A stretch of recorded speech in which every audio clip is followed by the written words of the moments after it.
A service of KIBMradio.com, the Internet's home for an all old-time radio.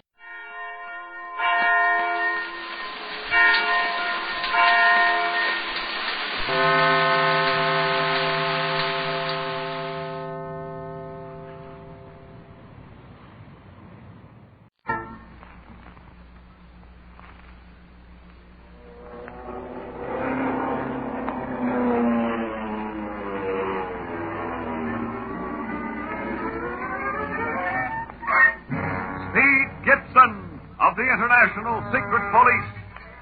Zero. Zero. Ceiling zero. Zero.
Clint, Barney, and Carlos are on their way to Lake Kivu, where the octopus has gone to experiment with his death ray machine on the gorillas. They hope to surprise the criminal, but Clint has a hunch that the octopus knows of their pursuit. He is right. The criminal not only is aware of their flight to Kivu, but plans to make the secret police the first human victims of his terrible machine. Meantime, the boys have landed their big plane on Lake Leopold, their first stop, and we find them making camp for the night.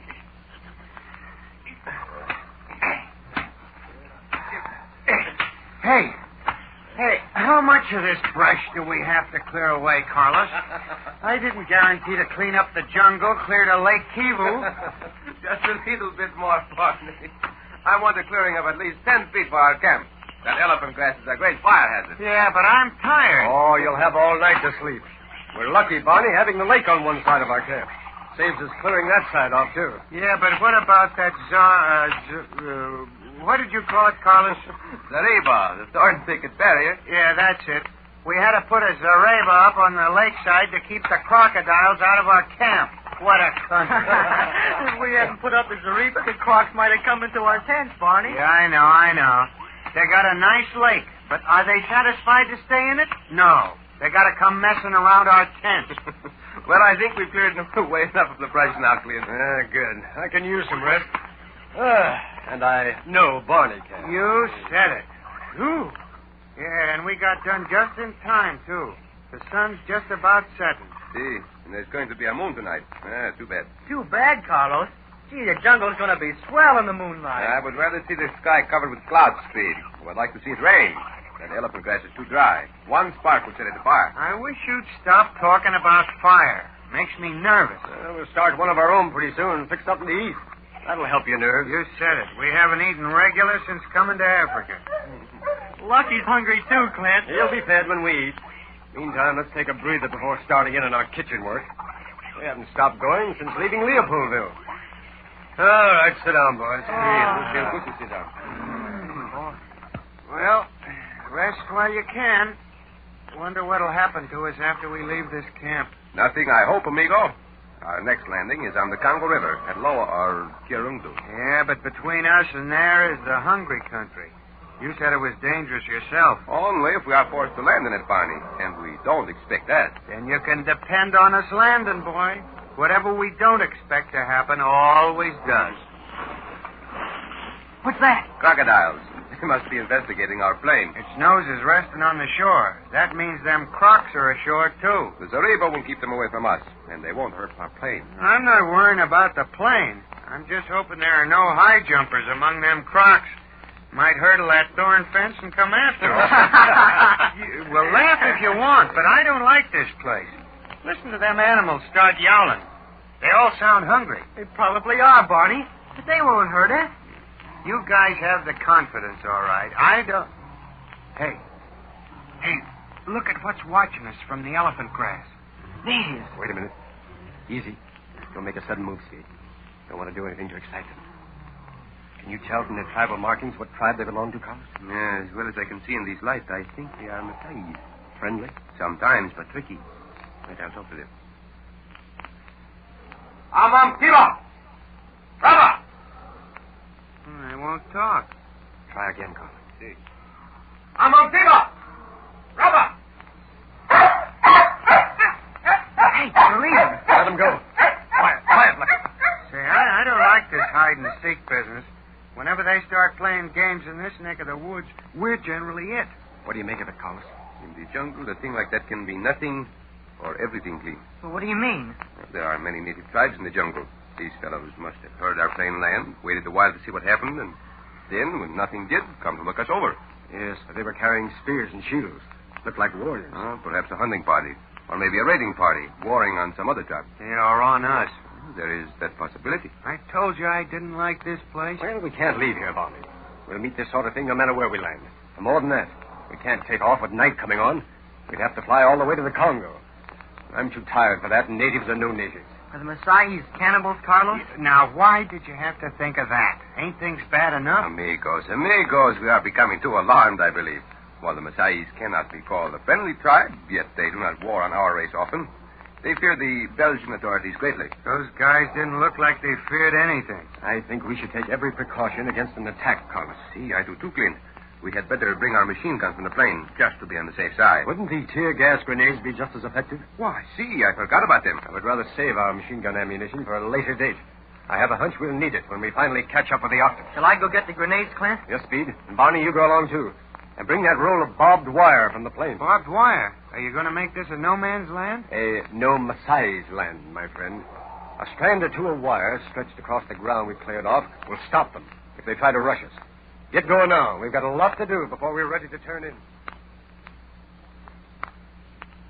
Master Octopus, the platform which is to receive the death ray machine is completed. Splendid, Zabul, splendid. The machine shall be mounted on it in the morning. I shall supervise the operation myself. You still intend trying it out on the gorillas? Yes. The path to Lake Kivu is alive with them in the morning. I shall have plenty of opportunity to experiment with my death ray before the secret police arrive. Yes, Master. But tonight, Zabul, I want 5 of the best hunters to go into the jungle and kill as many gorillas as possible. There is a moon. There will be many gorillas awake. I want only the bulls, and their skins must be intact. Their skins? I have a plan.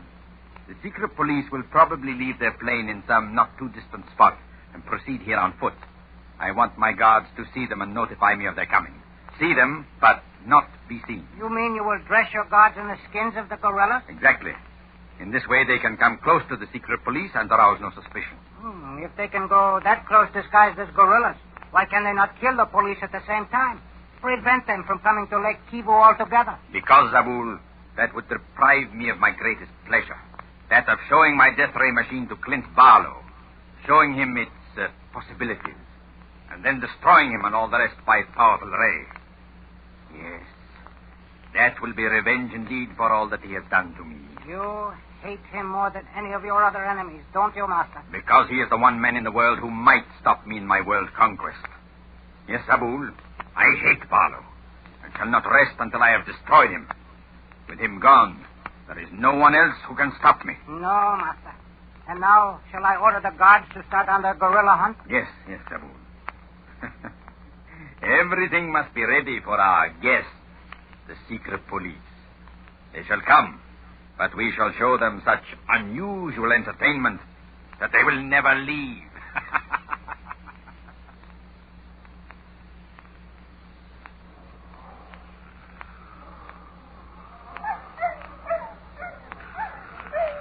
Quiet, Lucky. Keep quiet, boy.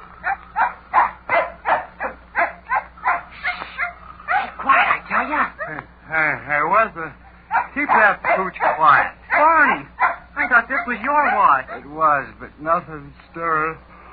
And I got so sleepy, kid, that I just couldn't keep my eyes open any longer.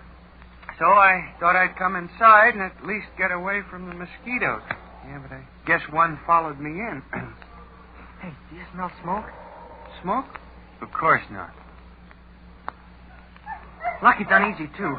I think we ought to go outside and take a look around, Barney. Okay. But if the mosquitoes carry you away, don't say I didn't warn you. They've got the biggest ones I ever saw down around this lake. You don't want to wake up Clint or Carlos. Are you ready? Sure, come along. Here, wait till I unfasten the mosquito netting here at the tent flap. Okay, you and Lucky go through, but make it snappier. They'll all come inside. Well, I'm through. I'll be along as soon as I fasten the net back. Barney, what's that glow over there? Huh? Suffering catfish. That's fire, kid. They're heading right this way. The elephant grass is on fire. Clint! Carlos, wake up! Fire! Fire! Do you think our camp's safe? That clearing looked awful wide when we were working, kid, but now I don't know. I think we better clear out and get onto the plane in case the fire jumps the clearing. Fire? Why didn't you call me before? That fire's close. Yeah, I was asleep, Clint. Speed woke me up. Asleep? I'll talk to you later. Rather gather up as much of our stuff as we can and get back to that plane. Won't that clearing save it? I don't know, Speed. This fire is a bad one. Help me with this tent, Barney. Okay. Speed and I will clear away the thorn fence at the edge of the lake. Clint. Yes, Carlos, make it snappy. Come along, Speed. Now put your leather gloves on so the thorns will not hurt your hands. I've got them right here in my pocket.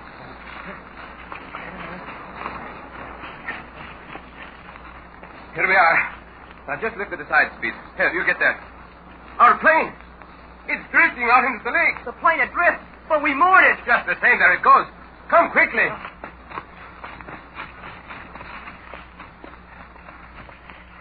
Here. Help me off with my shoes, Speed, while I take off my coat. You're not going to swim out to the plane. I've got to. It's our only chance. There's the mooring line dragging. If I can bring that back to shore, we can pull the plane back in easily. But you'll never reach the plane. That lake's full of crocodiles. Look, here comes one now. That's going to be your job, Speed. To shoot those crocodiles before they get to me. Shoot him. With you in the water? See. No time to talk. I'm ready. You got your gun? Yes, but Carlos... Then keep it trained near me, Speed. And when you see a croc heading for me, you get him. No, Carlos, wait. It's our only chance, Speed. We can't lose a minute. Now keep your eyes on the water. Here I go. Carlos, come back. You'll never make it. Clint, Barney, help! Help!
The Adventures of Ellery Queen.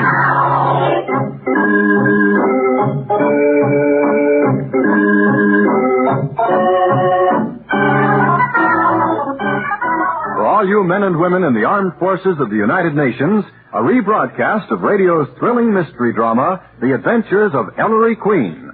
Now, here's Ernest Chappell to introduce the guests and the show. Ellery Queen invites you to match wits with him as he relates another story of a crime he alone unraveled. Before revealing the solution, he stops the play, gives you a chance to solve the mystery.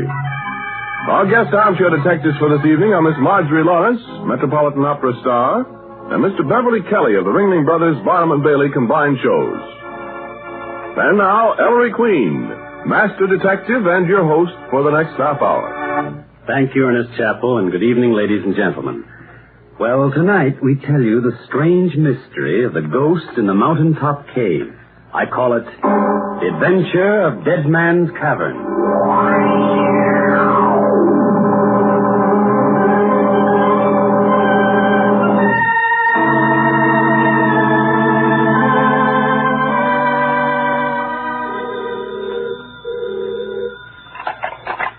Hello? But Mr. Queen doesn't know anyone in Canoka, New York, operator. Canoka, New York. Give me that phone, Nicky. Why the excitement, Mr. Queen? Hello, operator. Ellery Queen. Put her on, please. Put her on. Hello, Grace? Ellery, how's the mastermind? Grand to hear your voice, darling. Darling? What are you doing at your Adirondack Lodge, Grace? Stretching my soul. How'd you like to join me this weekend? Oh, it's a date. How about my gang, Dad, Veely, and my secretary? Well, really? Sure, I'll have a lodge full anyway. Wait a minute, dear. I'll look up the train schedule. You bet, darling. I'll hold on. Ellery Queen, if you think I'm going to kick my heels around an Adirondack love nest while you and some shameless woman... Grace? Oh, why, Nicky, she's Dr. Grace Grayson, probably the most famous living woman physicist. An old friend. Oh? How old? About 50, Nicky. Oh. Ellery? Yes? There's a 9:45 on Grand Central Saturday morning. I'll pick you and your folks up at Canoka Station. It ought to be fun. Grace, I don't like that laugh. What have you got up your sleeve? Oh. See, the fact is you can help catch a murderer this weekend. I thought so. Who is he? A gentleman known as the Strangler. A strangler? That sounds grim. How many people has he killed? 29 at last report. Well, see you Saturday.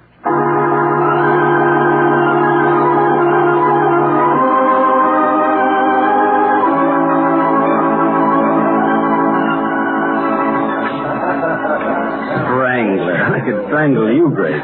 Stringing me along about catching a murderer who's been dead over 100 years. Why didn't you tell me he's the ghost of a local legend? Well, I wanted to excite your curiosity, Ellery. Refill Inspector Queen. Mind if I do, Dr. Grayson? I'm getting plastered on this mountain now. So you got a ghost up here, huh, Doc? Lives in a cave near this lodge, you said? Yes, called Dead Man's Cavern. Your three other guests seem mighty interested in that haunted cave, Grace. Mr. and Mrs. Gabriel and Ernest Withers? Well, I suppose I ought to warn you. Hector Gabriel and Ernest Withers are supernaturalists, spend their lives running down ghosts. Oh. Here they come. Going to join us on the porch, gentlemen? Oh, Gabriel, you're a gullible idiot. The way you were taken in by that ectoplasm trick in Seattle. Well, you would have been fooled, too, Withers. Oh, really? Remember how I exposed that crowd of fake mediums in Nashville, Gabriel? But you were ready to tell the whole world. You annoy me. Sit down, boys. Now, that's the way it's been with those two for 20 years, Ellery. Friendly enemies. Mr. Gabriel, I'm told you have the largest, most valuable library of psychic works in the world. Yes, indeed, Mr. Queen. Eh, Withers? Lucky dog. You got books I'd give my right arm for. Dr. Grayson tells us you two gentlemen are up here to investigate that haunted cave, Mr. Withers. That's right, Inspector. We're going to conduct a scientific experiment. Now, see here, Hector Gabriel. I'll let you and Withers turn my lodge into a psychic laboratory, but don't drag the respectable name of science into it. Are there actually psychic manifestations, Grace? Oh, Lord, some lug in 1840 began strangling people in that cave, and ever since then, they've... What's that? Sounds like a wolf or something. Listen. Wait. That's the moan, Gabriel, the ghost sound. Now someone's screaming. That's no ghost. Sounds like my wife. Well, Miss Porter took a walk in the woods and... Here they come, running. Wait, Mrs. Gabriel. Hold it, dear. There. Nicky, what happened? I was walking in the woods, Inspector, when that ghastly moaning started from the direction of that cave. Mrs. Gabriel got frightened. Hector, please. Don't you and Mr. Withers go near that cave. It's haunted. Why, hold it. That's what Withers and I came here for. Yes, Mrs. Gabriel, if those moans were made by a ghost, it's our duty to psychic science. Now, see here. Those sounds are a natural phenomenon. Nothing ghostly about them. Then what made that noise, Dr. Grayson? My dear child, the cavern probably has a peculiar rock structure which causes it to catch the wind at the top of the mountain and then expel it with a moaning sonic effect. There it is again. Sure sounds funny, eh? What do you think? I think, Dad, we'd better have a look at Dead Man's Cavern.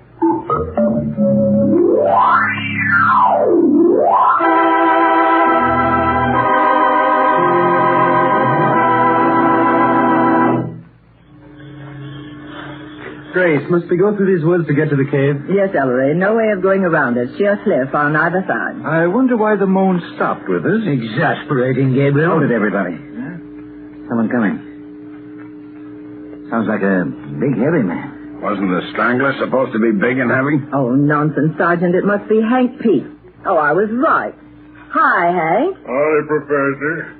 You hear them moan from Dead Man's Cavern, too? Yes, we're going to the cavern now. Hank, these are friends of mine. How do you do? How do you do? All right, Billy, get moving. Strangler's getting pretty restless lately. Huh? Say, Daniel Boone, you don't believe in this ghost bunk, too. Man gets to believe in a lot of things, mister. Living alone up here in the hills. Just what is the story of this strangler, Mr. Gabriel? Well, some mountaineer, Mr. Queen, over... Let me tell him, Gabriel. He lured wayfarers into the cave, you see, and strangled them for their money. Nice fellow. What did he do with his victims' bodies? There's a natural opening in the rear wall of the cave, like a window. It overlooks a lake, Inspector, the same lake that's behind my lodge. The strangler threw his victims out of that cave window into the lake 50 feet below. Never since them folks he strangled keep a-moaning like you all heard. Oh, of all the succotash hangs, the brute was finally caught and hanged. It's the ghost of the strangler. Murdered one of his victims all over again. Well, here we are. Right at the top of my mountain. Oh, there's a clearing here between where the woods stop and the entrance to the cave. Hey, ain't that a wooden door covering the entrance to the cave? Yes, Sergeant. Let's cross the clearing. Good, really. Oh, how come a door, Grace? Hank Pete knows more about it than I do. Some city fella a few years back put the door in, charged admission to see the haunted cave. Was his name P.T. Barnum? One night he was in here alone, and the moan started. He lit out like a buck deer, and he ain't been seen since. Good stout door. Let's go in. I think I'll stick right here by the entrance. Sergeant, you'd never make a physicist. Or a psychic research worker either. Interesting cavern, eh, Mr. Queen? Yes, Mr. Gabriel, from what I can see of it in this gloom. Solid rock. No walls. Roof. The roof is really the inside of the very crest of the mountain, Inspector. There's the window in the rear wall. Yes, this opening looks right out over the lake. Sheer drop of 50 feet. What kind of experiment are you gentlemen intending to conduct here, Mr. Withers? Well, Gabriel and I plan to spend an entire 24 hours in this cave, Inspector Queen, from 6 tomorrow morning until 6 a.m. the following day. We'll take food, water, blankets, oil lamps, and a sound recording apparatus. We want to be in here when the moaning begins. Very scientific, you see. Go ahead, jeer, you female Philistine. Really? Dutch wine coming in. Well, I got lonesome out there. Say, supposing you meet up with this ghost, don't you gents think you better pack a rod just in case? If what's making them sounds could be shot, he'd be a dead ghost long ago. We're taking every precaution against the possibility that the moans are caused by a human agency. We picked tomorrow for our vigil because the weather forecast for tonight is heavy rain, and the rain will soak down the loose earth of the clearing in front of the cave. Yes, yet it's so soft that anyone approaching the cave will have to leave footprints in the mud. Well, let's go back, eh? But you gentlemen will leave footprints when you cross the muddy clearing tomorrow morning. We'll cross it barefoot to identify our own prints. Appears to me like you two fellas aim to tinker with trouble. My dear Pete, ghosts don't scare us. Gabriel, you have that new lock we brought out? Yes, Withers. There. And the key remains in my pocket. Well, that's all until tomorrow morning at 6. If you want to see us off, you'll have to be up early. We'll be up early, Mr. Gabriel.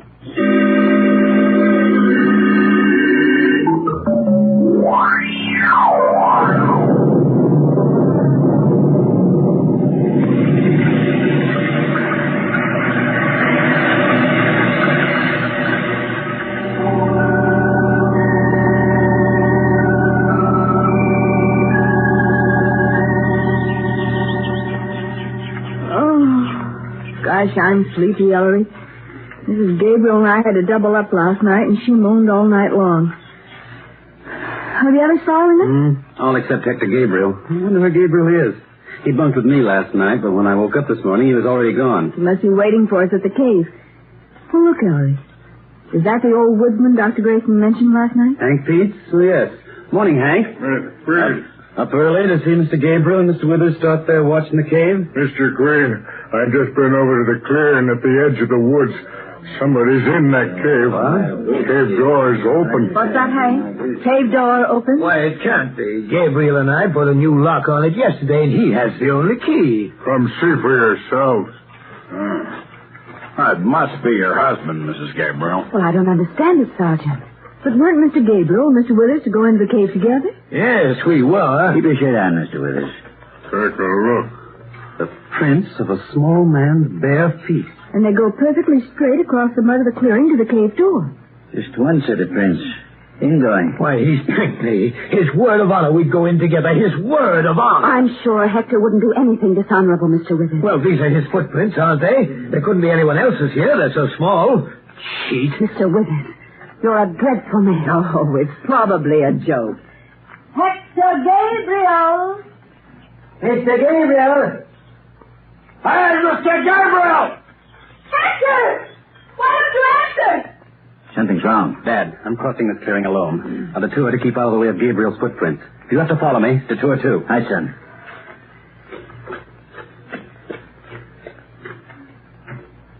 Dad, Billy. Come here, Ellery. Come on, Billy. I'm coming. Something wrong, son? What is it, Maestro? Look. Gabriel. On the cave floor. With all the supplies around it. Dead. Dead about an hour, I'd say. Since 5 a.m. Face contorted by a horrible fear. And no wonder. Look at his neck. He's been strangled.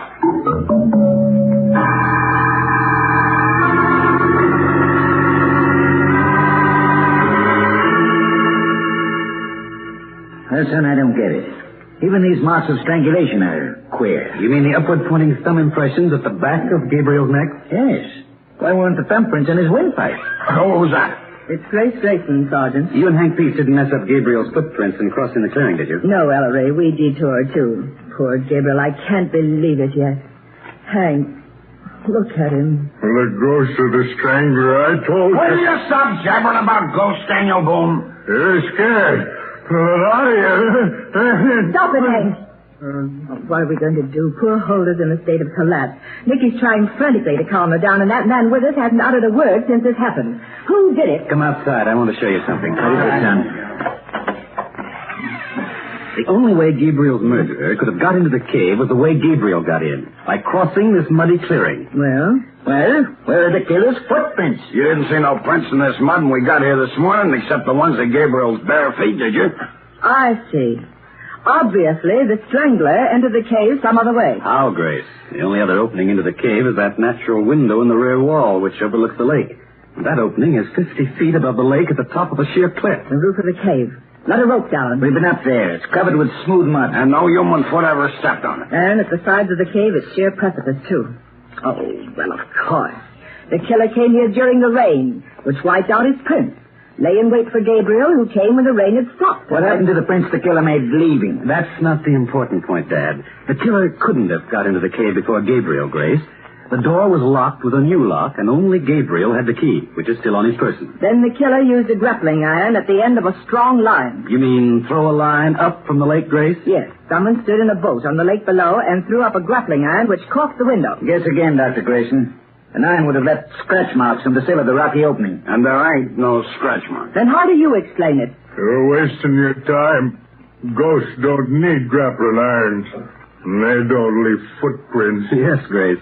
Remarkable as it seems, it looks as if Hank Pete is right. In the setup, Hector Gabriel could only have been strangled by a ghost.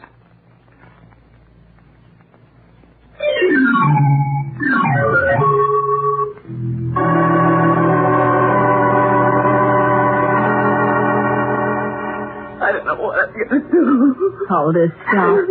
You've been crying a whole day and night. But they took Hector away, Nicky. Why don't they let me go? I don't want to stay here. What's the inspector up to? He keeps telephoning. What's going on, Ellery? I don't know, Grace. I'm still grappling with the problem of the strangler ghost. Wait. The moan's from the cave again. Oh, don't be silly, Nicky. It's the wind. The wind, is it? It's the ghost. The ghost who strangled Hector. They can't keep us out here to be murdered. I'm going. Where are you going, Mrs. Gabriel? Oh, Dad. Really shut that door and set your back against it. Right, Inspector. Ghosts, huh? Miss Gabriel, did I hear you say you were going somewhere? Yes, Inspector. Home. And you can't stop me. Miss Gabriel, I've done a lot of investigating my phone in the past 24 hours. One of the things I've discovered is that your husband was a rich man. Hector, I suppose so, but... What is it, Dad? I've had Gabriel's will checked, Ellery. He leaves nearly his entire estate, worth $2 million to his wife, Huldah. You mean you think I killed Hector? Your husband was almost 20 years older than you, Mrs. Gabriel. Oh. Yes, quite possible. Well, you're crazy. Next thing we know, you'll be accusing me of strangling Gabriel. Exactly what I had in mind, Mr. Withers. Well, what do you mean, Inspector? You and Gabriel were at each other's throats for over 20 years, Withers. Enemies. Why, we were friendly enemies. Also, he owned something you wanted bad, Mr. Withers. Gabriel's library, the most valuable collection of books on psychic phenomena in the world. Right, son. One of the things I found out in the past 24 hours is that Gabriel was the psychic library to Ernest Withers. But that's so absurd, Inspector, to kill a man for possession of some books. You think so, Dr. Grayson? Maybe you'll agree that your motive was stronger. My motive? To kill Hector Gabriel? Dad, Grace involved with Gabriel. She was his first wife. Gabriel's first wife? Did you know that, Ellery? No, I didn't, Nicky. Grace. Surely you're joking, Inspector. Depends on your sense of humor, Dr. Grayson. Fact is, Hector Gabriel ditched you to marry Helga. And you know what they say about a woman's scorn. So you think I killed Hector out of revenge for having thrown me over? I can see your point, Inspector. Only I didn't. It's not any one of us. It was the ghost, I tell you. The ghost! Ah, that ghost story is a lot of camouflage. Yes. One of you three strangled Gabriel in that cave. Only question is, which one? Now, who would that be? Gilly, see what it is. Why, then... No, please don't open that. Oh, it's just old Hank, the woodsman. What do you want, Pete? Thought you'd want to know. We'd want to know what, Hank? Right at the edge of the woods where you enter the trail from here, just a couple of yards from the lodge, there's a lot of loose stones. Them stones were slippery from the rain. Yeah? Alongside them slippery stones is a couple small juniper bushes. They've been smashed flat. I figure it's how this fella Gabriel slipped on them stones on his way to the cave yesterday morning. And fell under them junipers. That's a help, that is. It certainly is, Sergeant. In fact, it clears up the mystery. What do you mean, son? I mean, Dad, that now I know the identity of the ghost of Dead Man's Cavern.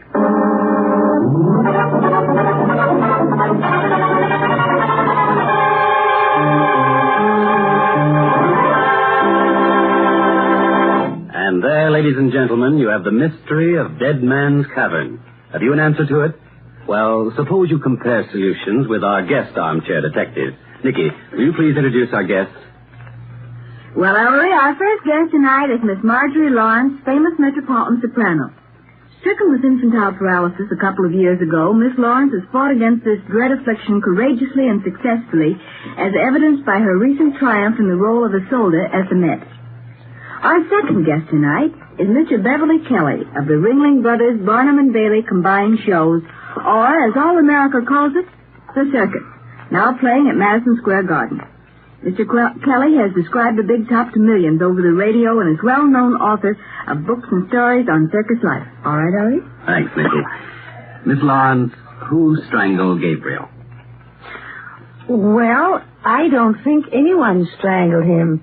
I think that he slipped and fell on those stones under the juniper bushes.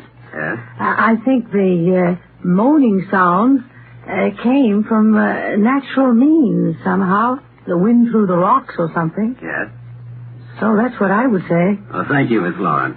And now, Mr. Kelly, who do you think strangled Gabriel? Well, Ellery, if those footprints outside the cave weren't so small, I think we could blame it on Gargantua. But I think I'm going to put my money on Gabriel's first wife and say that he fell from grace. Well, thank you, Mr. Kelly. Well, how about it, gang? Think you've got the answer? The guests have had their say, and Ellery Queen will tell you the solution in just a few moments. So, to give you a little time to talk it over and make your guesses, here's music by Frank Duval and his orchestra. Soliloquy.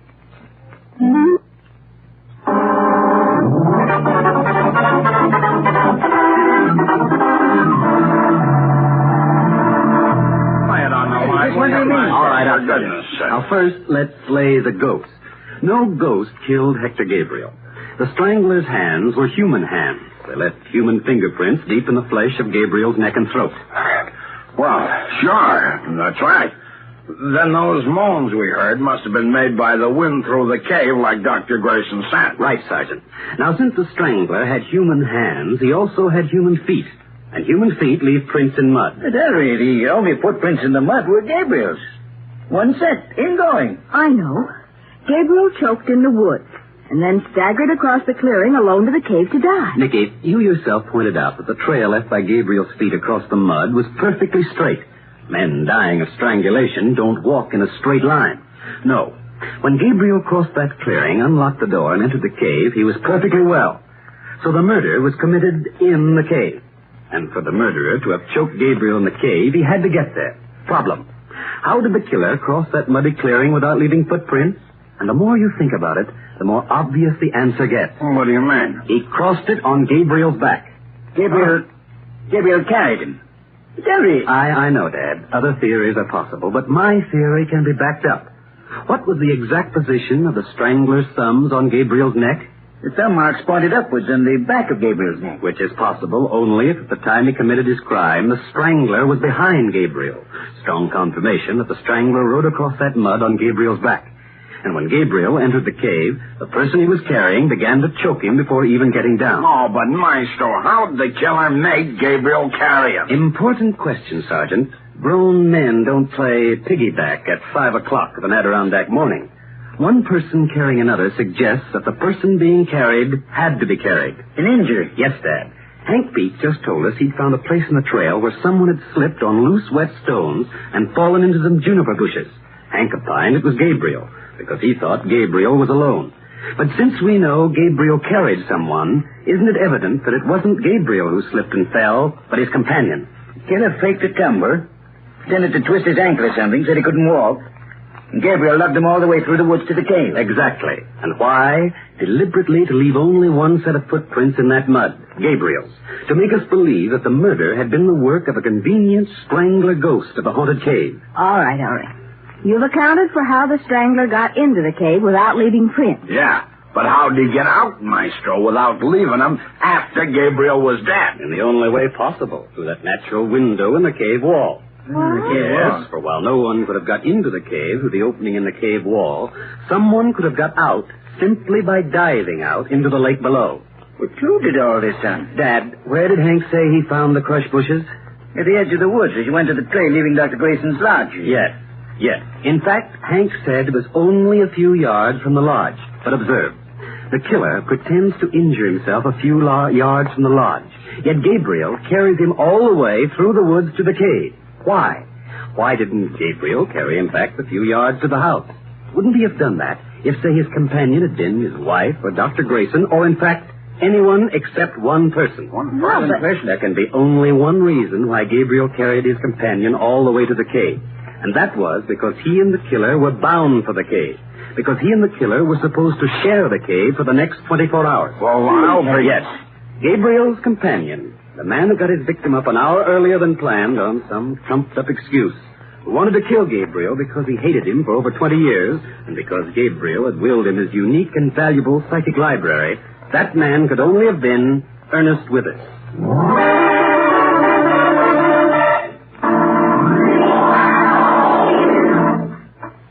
And there you have the solution to the mystery. How did you GI detectives do? Did you have the right answer? Well, we have a few minutes remaining, so here's more music by Frank Duval and his orchestra. Dancing... Miss Shirley Temple.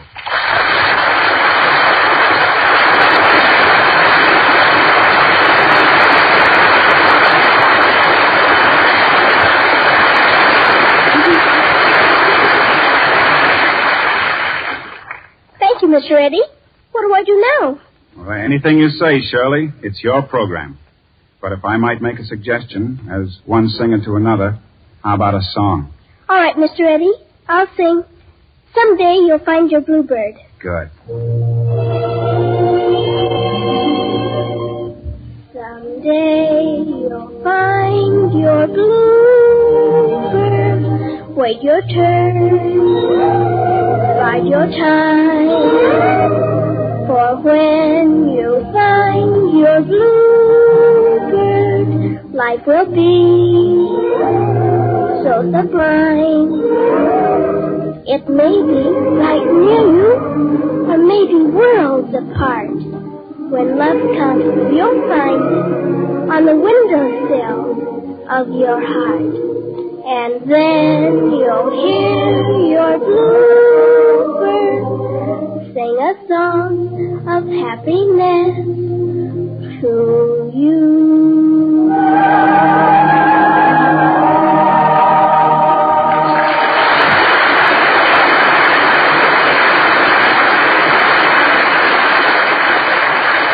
Ladies and gentlemen, some 30 years ago, the famous Belgian author Maurice Maeterlinck wrote a play and called it The Bluebird. It must have carried a message the world sorely needed, for within a few years it was known and loved in every corner of the earth, by young and old alike. It's been acted in every country, in every language, and on almost every stage, until to the whole world the Bluebird has come to be the symbol of happiness. And now it's been brought to the screen by Darryl Zanuck and 20th Century Fox as the most magnificent and spectacular Technicolor production of the year, with Shirley Temple in the role of Myrtle. And tonight, at this very moment in faraway France, Maurice Maeterlinck, now 77 years old, is seated at his shortwave radio, waiting to hear Shirley Temple bring his immortal story to life again.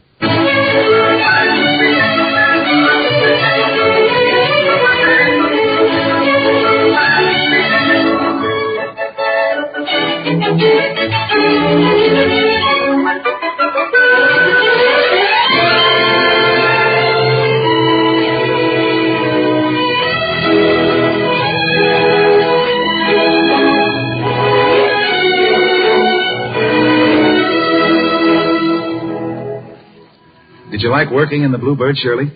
Oh, yes, Mr. Pryor. I loved it.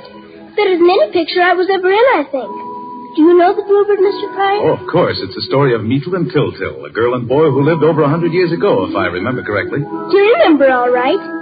And do you remember the Royal Forest? That's where the story begins. Oh, it was beautiful. The most beautiful forest I've ever seen. The green pine trees were all glistening with snow. Oh, there was lots of snow, because it was the day before Christmas. And I remember my brother, Tiltil, and I were walking through the forest.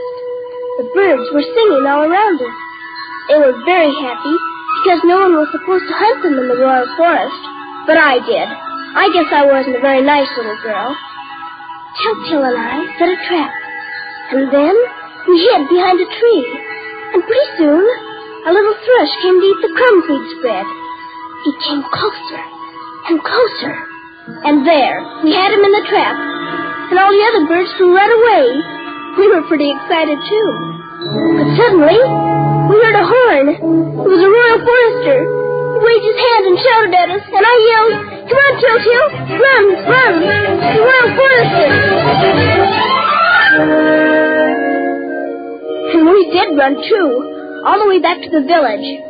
We didn't slow down till we were passing Angela's house. It wasn't much of a house, because Angela's mother was very poor, and Angela was sick and lying in bed near the window. I guess she wondered what we were carrying in the basket, because she opened the window and called to us. Myrtle? Oh, Myrtle. Oh, hello, Angela. What have you got in the basket, Myrtle? Something for Christmas? It's a bird, a very rare bird. It's a thrush, we think. I trapped it in the Royal Forest. Oh, I've always wanted a bird like that. I don't suppose you wouldn't give it to me, would you? I should say not. I promised this bird to another little girl for Christmas. Have you? Who? Who do you suppose? Me. Come on, Tiltil. Yes, we'd better hurry. Mommy and Daddy don't like it when we wait for dinner. Oh, I'll show them my bird, and they'll forget to scold us.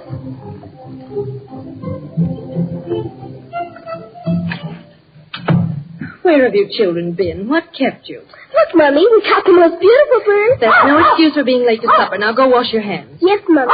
Down, Tylo, down. Your mummy had to set the table, Myrtle. Did you forget the time? You know, Daddy, I think the village clock is slow. You hear that, Mummy? The village clock was slow. She has eyes, hasn't she? You saw it was growing dark. Well, yes. But Angela Bringo stopped us. I had to talk to her. She's sick, you know. Then we looked in at the rich children's house. Oh, just for a second, Daddy. Never mind all that now. Now, come on. Take your places at the table. There. We're ready for grace. For what we are about to receive, and for all thy bounteous blessings, O Lord, make us truly thankful. Amen. Amen.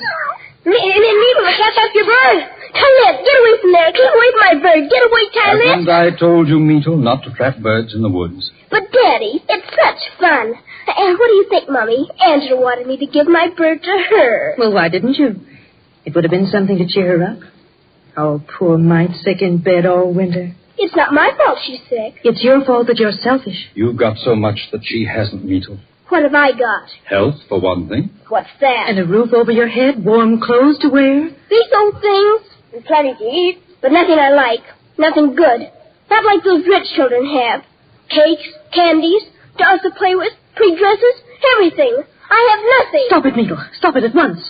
Why, you ought to be ashamed of yourself. I'm not ashamed. I hate it. I hate it all. Mito. Another word and you'll go straight to bed. You're an ungrateful child. I don't care. I'm so unhappy. Of course you're unhappy.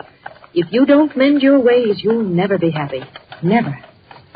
Oh, who's that? Come in. Oh, it's you, Wilhelm. Well, sit down. Have some supper with us. Thanks, but I have no time. I have bad news, I'm afraid. What's wrong?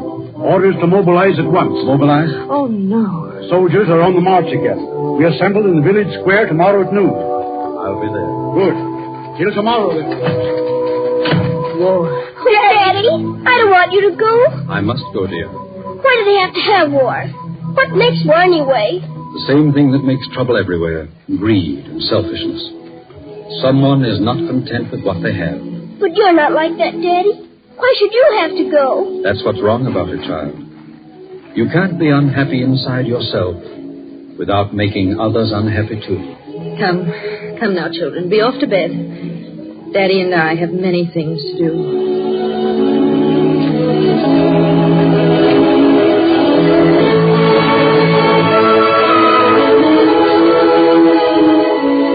Good night, dear. Good night. Mummy, I'm sorry for the way I behaved at supper. Yes, dear. Good night. When Daddy said someone is not content, did he mean like me? Well, like you are sometimes. But I don't want to be like that, Mummy. Really, I don't. I know. I don't know what makes me do it. Oh, Mummy, I'm so unhappy. Oh, there, dear. You want to be happy, don't you? Yes, Mummy. Like you. You're happy all the time, aren't you? Well, nearly all the time, dear. Now go to sleep. Don't worry, Mummy. Daddy will come back. Yes, dear. Now sleep. Sleep.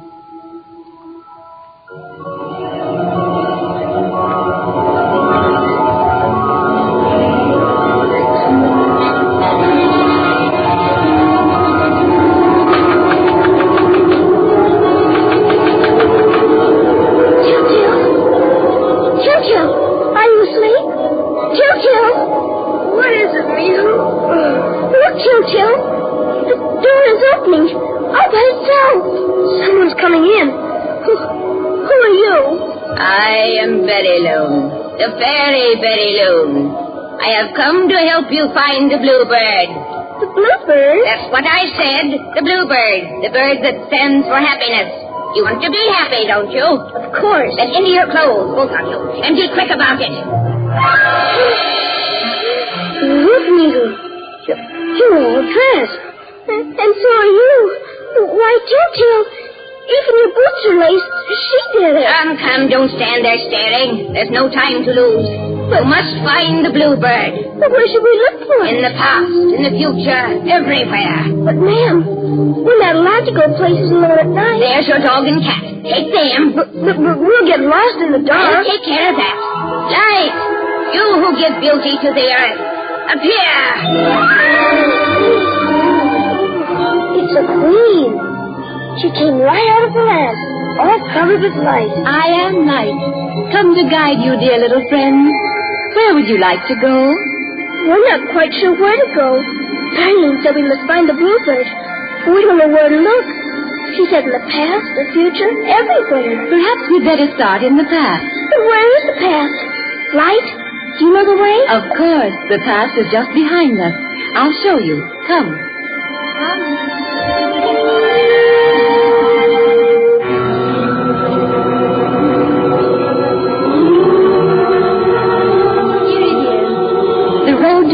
Lies through there. But that's the graveyard. It's the only way to the past. You must leave from here, Needle, but take heed. It is now nearly midnight. You must be back within the hour. Otherwise, you will remain in the past forever. Goodbye now. Aren't you coming with us? No. Light has no business in a graveyard. But I'll be waiting for you. I'll be waiting.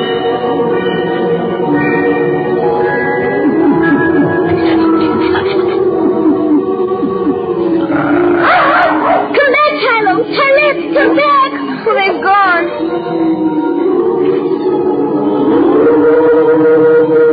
Wait, Jojo. Look. Where? Through the mist. Over on the bench. Don't you see them? It's Grandpa and Granny. They're dead, Newton. They're dead.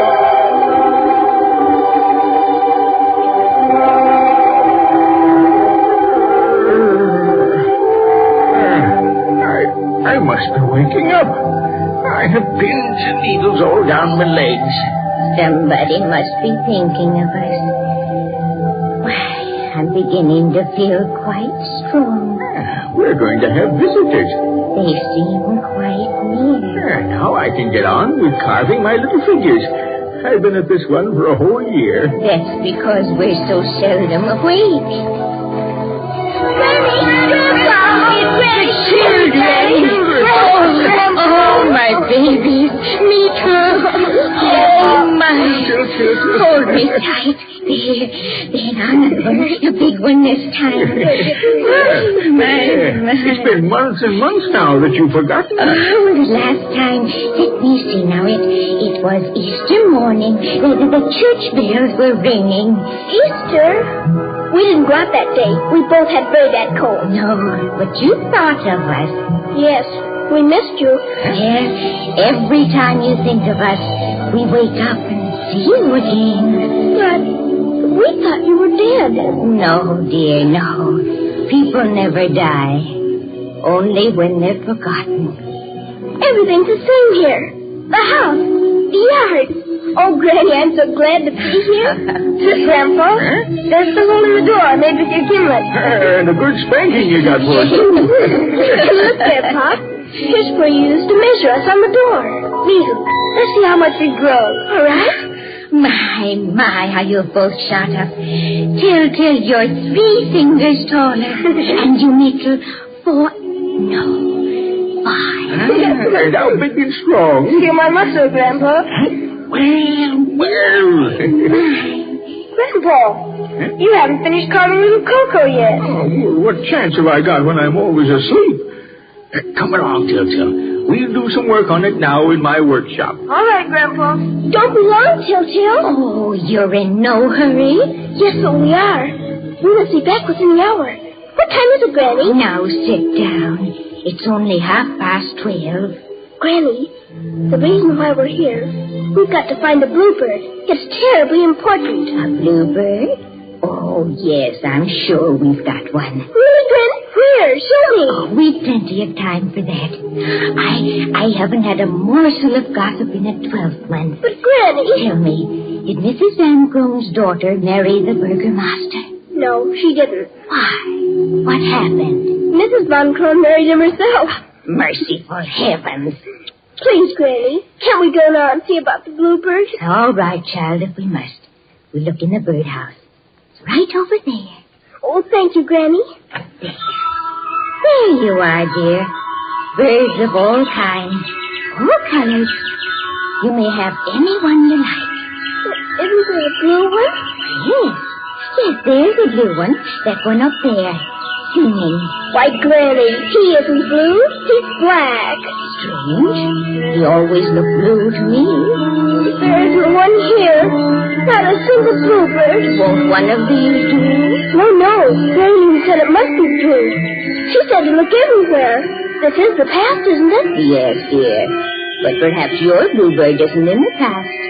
And you'll have to look somewhere else. I must go then. Till. Oh, Till. Weasel, what do you think? These little carved figures can whistle. I know that. Come on, we've got to go. Wait, you can't go yet. You haven't heard my little figures whistle. Listen. Anything you like. You name it, Nita. Can I whistle a hymn? Oh, hymns are for Sunday. The Farmer in the Dell, then? Oh, who wants that silly thing? How'd you like Lady O? That's the only one they play. Well, that's the one I wanted anyway. Granny, you used to sing that to me in my cradle, remember? I remember. Why, you weren't even born. Oh, that's right. I forgot. You sing, Nita. Lady-O, sing a happy jingle, Lady-O. Get a happy tingle, Lady-O. Maybe every single care will go with a Lady-O. Your lady-lay-hoo. Your lady-lay-hoo. Your lady-lay-hoo. Your lady-lay-hoo. Your lady-lay-hoo.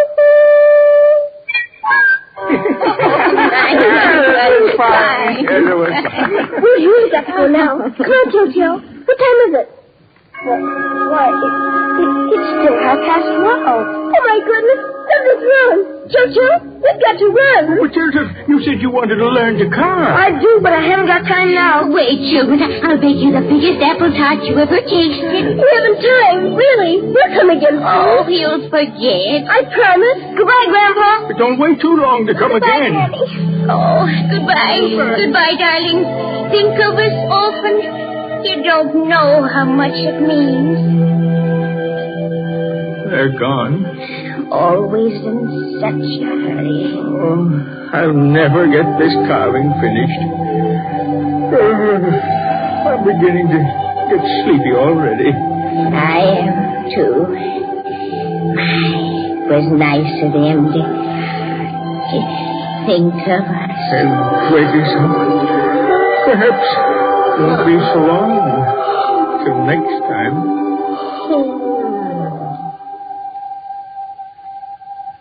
Poor Granny and Grandpa. We were sorry to leave them. But we just had to get out of the past. We'd have had to stay there ourselves forever. And is that the end of the story, Shirley? Oh, no, Mr. Pryor. When we got out of the past, life was waiting for us and took us through the most wonderful, exciting adventures. First, we went to see Mr. and Mrs. Luxury. They lived in a great big palace where everybody has everything they want, everything but the things they really need. And then, flight took us to the land of the future to visit with the children who weren't born yet. That was the most beautiful place of all. It seemed just like heaven. Everything was soft and blue, and you could see for miles and miles. And the children were all dressed in blue, too. And then Father Time came and called out their names. And they sailed down to earth with him in his boat. And from way down below, you could hear the most wonderful music. It was a song of all the mothers waiting for their children. It was all so beautiful, Mr. Pryor, that sometimes when we were making the scene, I almost cried. And what was the most exciting scene in the picture, Shirley? When Tylette the cat turned the forest against us. Then, when we were going through, those great big trees reached out their arms and tried to catch us, and the vines tried to trip us, and the fire chased us, and the river almost swallowed us, but we kept on running and running because we just had to find the bluebird. And did you finally find the bluebird, Shirley? Well, it's a big secret, Mr. Pryor, but I guess I can tell you. In the end, I did find my bluebird, and I hope for everyone that's listening that they find their bluebird, too. And then you'll hear your bluebird sing a song of happiness to you.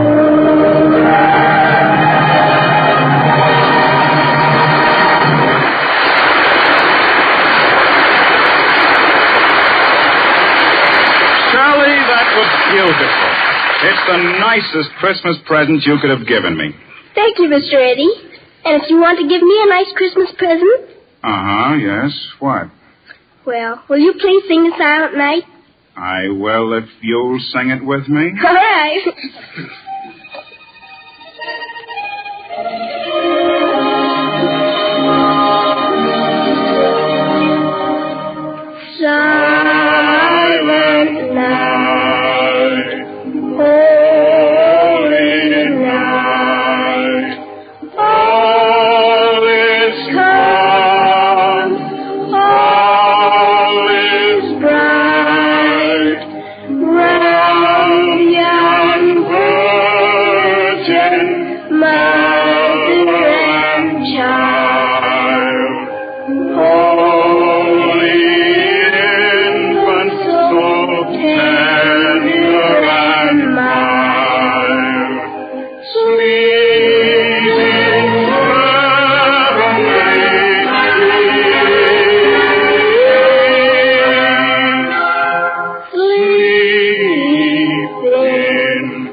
is Nelson Eddy, wishing you all the happiest Christmas you ever had. Have you a word for your friend, Shirley? Oh, yes, Mr. Eddy. Dear radio audience, this has been a very exciting Christmas Eve for me. And Mr. Maeterlinck, can you hear me away over in France? I just love playing in your wonderful story, The Bluebird. And now, I just want to say to my friends at 20th Century Fox and to all the neighborhood good golf dealers everywhere, a very Merry Christmas to you and your families. A Merry Christmas, everybody! Good night, Shirley, and Merry Christmas to you. And ladies and gentlemen, remember, it's only in the Gulf Theater where you can meet all your favorite stars. The greatest motion picture stars working together. In the next few weeks, for example, we'll bring you Betty Davis, Spencer Tracy, Humphrey Bogart, Claudette Colbert, Charles Boyer.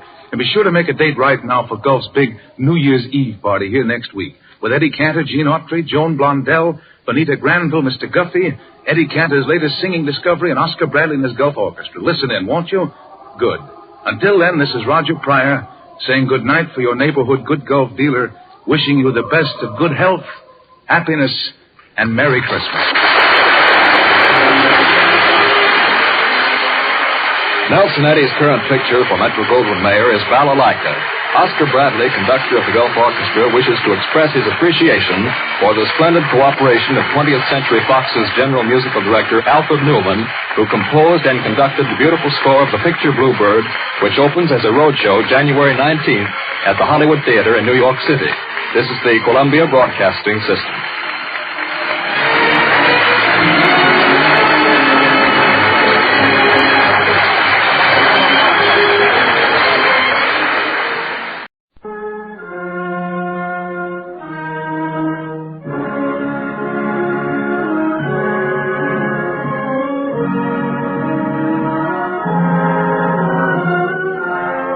Makers of Campbell Soup present the Campbell Playhouse. Orson Welles, producer.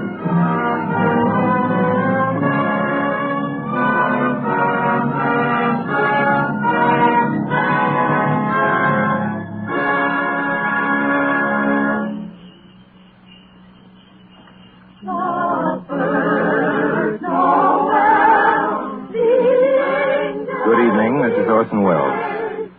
There are clearly a number of ways in which a Christmas carol could be introduced. Myself, I am most struck by the happy fortune that enables us on this Christmas Eve to present Mr. Lionel Barrymore, the best-loved actor of our time, in the world's best-loved Christmas story, A Christmas Carol. When Charles Dickens presented this little story to the world almost 100 years ago, it found an instant response in the hearts of people everywhere who saw in it their favorite fictional chronicle of what Christmas is and what Christmas means to all the simple people of the earth. From the day of its first printing, families have been innumerable in which there has remained unbroken the tradition that the reading of A Christmas Carol was an item indispensable to a proper observance of the most important of days. It is the American way, as we know, to establish traditions quickly where popular instinct and sentiment pronounce them sound. And so it is that today, actually only the 5th anniversary of Mr. Lionel Barrymore's first playing of the part of Ebenezer Scrooge for the Campbell Playhouse, there is, I think, in all America nothing more eagerly awaited, more firmly rooted in the hearts of the radio family that numbers millions than this yearly performance of A Christmas Carol. A Christmas Carol, as Charles Dickens wrote it, has by common consent long been a classic. Mr. Lionel Barrymore's appearance in it is rapidly becoming one. And now, just before A Christmas Carol, Ernest Chappell has a special Christmas greeting from the makers of Campbell Soups. Mr. Chappell? Thank you, Orson Welles. As the old year draws toward its close, we of Campbell's feel a bond of warmth and gratitude toward each of you, our friends. For you see, in homes everywhere throughout the land, Campbell's Soups have been welcomed. Day by day and week by week, you have placed confidence in us and in the foods we make. And there isn't anything we appreciate more deeply than the fact that so many of you have elected to let Campbell's make your soups for you. And so when Christmas comes, we look about to find some way to show our appreciation, some Christmas present by which to say thank you. The gift we chose 5 Christmases ago and have chosen each year since has become a part of Christmas to many and many a family. It has become a Christmas custom, as Mr. Wells said, to gather round the radio to hear and to enjoy a Christmas carol. And since it is Christmas Eve, we hope, too, that the younger members of the family are permitted to stay up and listen before dreams and visit of Santa. We get a great deal of pleasure planning and preparing this Christmas gift. And now it's ready. Off come the wrappings. Off come the tags that say, please do not open till Christmas. Out comes the card. To you, from Campbell's. And here is the gift itself.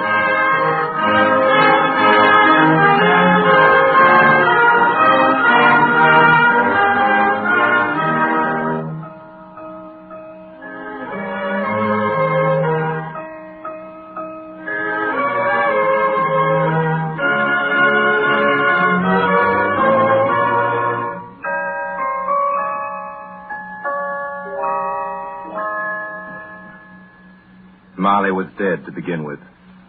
There's no doubt whatever about that. The register of his burial was signed by the clergyman, the clerk, the undertaker, and the chief mourner. Scrooge signed it. And Scrooge's name was good upon change for anything he chose to put his hand to. Old Marley was as dead as a doornail. Scrooge knew he was dead? Of course he did. Scrooge and Marley were partners for I don't know how many years. But he was a tight-fisted hand at the grindstone, was Scrooge. A squeezing, wrenching, grasping, scraping, clutching, covetous old sinner. And once upon a time, of all the good days in the year, on Christmas Eve, old Scrooge sat busy in his counting house, a grim, cheerless place if ever there was one. The door of Scrooge's counting house was open that he might keep his eye upon his clerk, Bob Cratchit, who in a cold and dismal little cell beyond worked at his ledgers. Merry gentlemen, let nothing you disturb. 23, 26, 29, 9 carry 2. Christmas Day, 7, 13, 17, 7. Bob Cratchit. Yes, Mr. Scrooge? Stop that infernal caterwauling. Yes, sir. 9, 15, 17, 29, carry 1.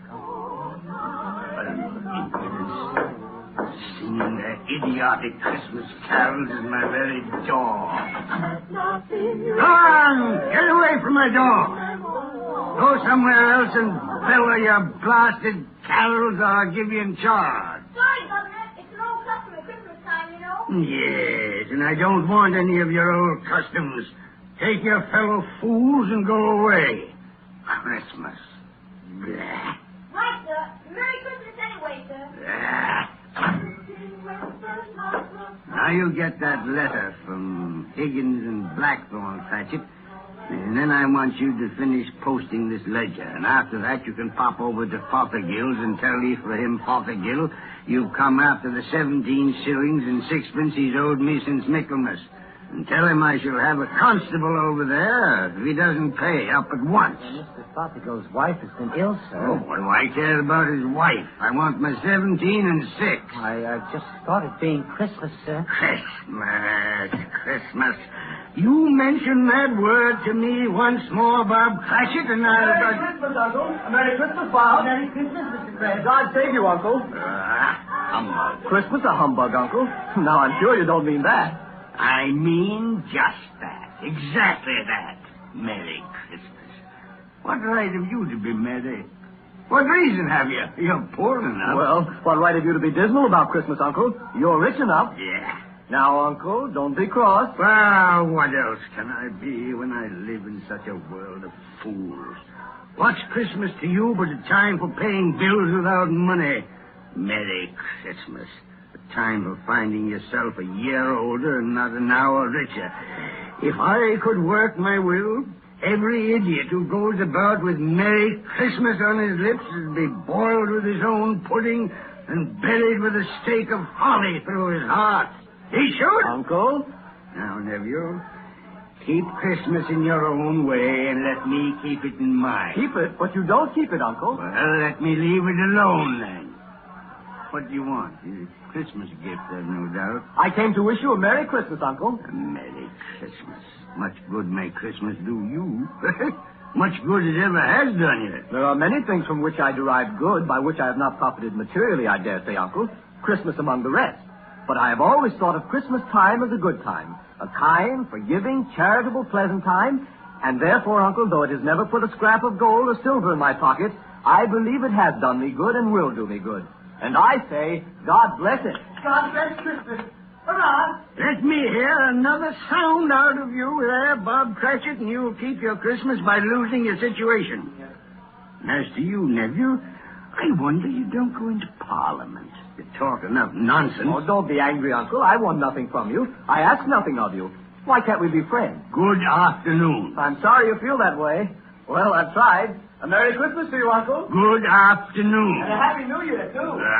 Humbug. And a Merry Christmas to you, Bob, and the missus, and the tiny Carol. Thank you, Mr. Craig. Same to you, sir. Good day, sir. Good day, Bob. Nonsense. Twaddle. Flummery.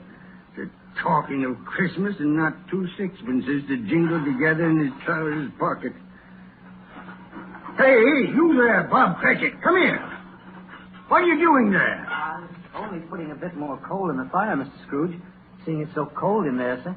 You put that coal back into the scuttle. A fire. A fire, indeed. I can tell you, if you use coal at that rate, you and I will soon be parting company, Bob Cratchit. You understand that? There's many a young fella like your situation, you know. I'm sorry, sir. My fingers were getting a little stiff with the cold. Then put on your mittens. There's someone at the door. Go on, see what it is. Yes, sir. Good afternoon, sir. Good afternoon. This is the firm of Scrooge and Marley. Yes, sir. I should like to see the head of the firm, if I may. Oh, very good, sir. What is it? A gentleman to see you, Mr. Scrooge. Huh? Have I the pleasure of addressing Mr. Scrooge or Mr. Marley? Marley's been dead these 7 years tonight. I'm Scrooge. Well, now, Mr. Scrooge, at this season of the year, it's only fitting that we who are more fortunate should raise a fund to buy the poor some meat and drink and means of want. You may not believe it, sir, but many thousands are now in want of common necessities, and hundreds of thousands are in want of the simplest comforts. Are there no prisons? Well, there are plenty of prisons, sir. And the workhouses. They're still in operation, I trust? I wish I could say they are not, but they are, sir. The treadmill and the poor law are in full vigor, then? Both very busy, sir. I'm glad to hear that. I was afraid from what you said at first that something had occurred to stop them in their useful course. No, sir, all these institutions that you mention are flourishing. But it's nevertheless true that some additional provision for the poor and the destitute must be made. A few of us upon change are endeavoring to raise such a fund, you see. And what shall I put you down for? Nothing. Oh, I see. You wish to be anonymous, sir. I wish to be let alone.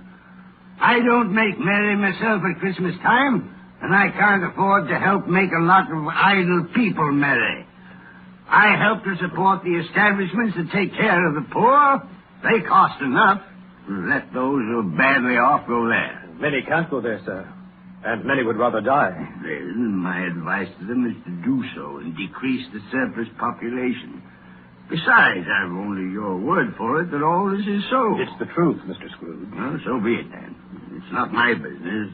It's enough for a man to understand his own business and not to interfere with other people's. Mine occupies me constantly. Good afternoon, sir. I quite understand, Mr. Scrooge. Good afternoon. Show this gentleman out. Yes, sir. This way, sir, please. Sir, I couldn't help overhearing. I should like to contribute tuppence. Thank you. Yes, sir. It isn't much, but it's all I can afford. But there are others in worse situation than I am. You're a generous fellow. I wish I might say so of your employer. Thank you. Yes, sir. Good afternoon, sir. Good afternoon. Thank you. Merry Christmas. Merry Christmas. Yes, sir. Close the door. Yes, sir. 24, 31. 1 and carry 3. New scarlet tippet for Tiny Tim. A comb for Martha. 33, 3 and carry 3. A hair ribbon for Belinda. 4, 7, 12, 15. That's it. Yes, sir. It's too late to have you go to Fothergill's. He'll be closed up for Christmas like these other fools. We may as well close up the place now. Yes, sir.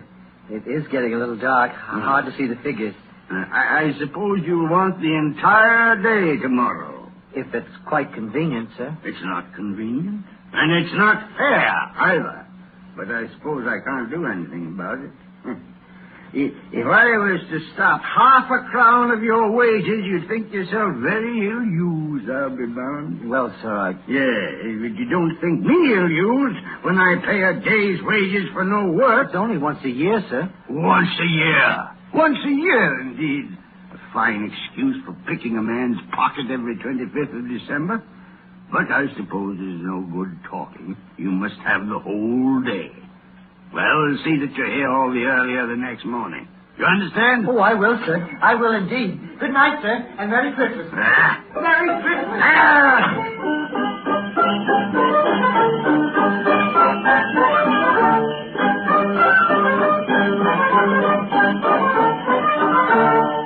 The office was closed in a twinkling, and Bob Cratchit, with the long ends of his white comforter dangling below his waist, for he boasted no greatcoat, went down a slide on Cornhill 20 times in honor of its being Christmas Eve, and then ran home to Camden Town as hard as he could pelt to play with his family at Blind Man's Buff. Scrooge, on the other hand, took his melancholy dinner in his usual melancholy tavern. Having read all the newspapers and spent the rest of the evening with his banker's book, went to his dismal house. Darkness is cheap, and Scrooge liked it. The yard was so dark that even Scrooge, who knew its every stone, had to grope with his hands through the fog and the frost to find the door.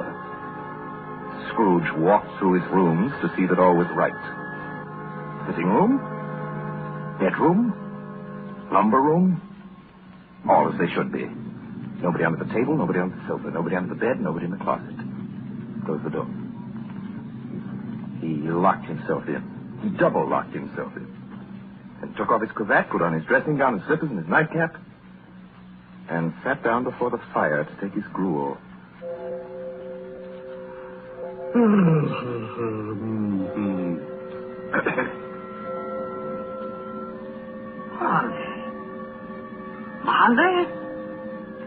Molly! I could have sworn I saw... humbug. Molly's been dead these 7 years. Humbug. All humbug. What I need is a good night... What's that? Someone's in the plains. But the door's locked and double locked. Something's... It's coming. Something is...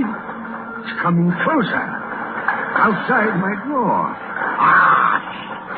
I won't believe it. This humbug's thing. Ebenezer Scrooge. Ebenezer Scrooge. Marley. Oh, no. What do you want with me?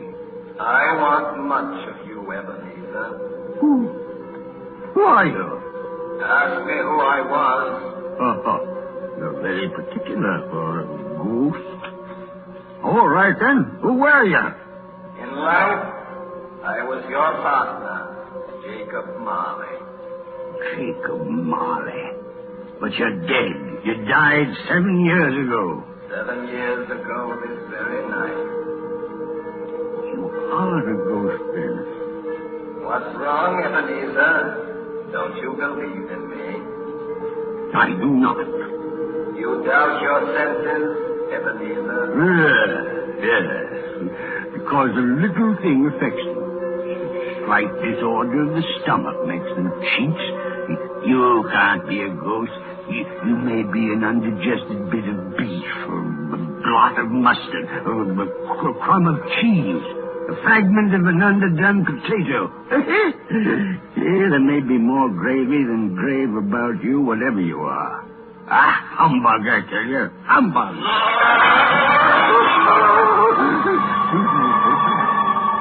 Excuse me. I do believe in you. You are a ghost, Jacob.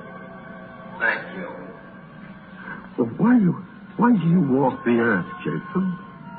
Why do you come to me?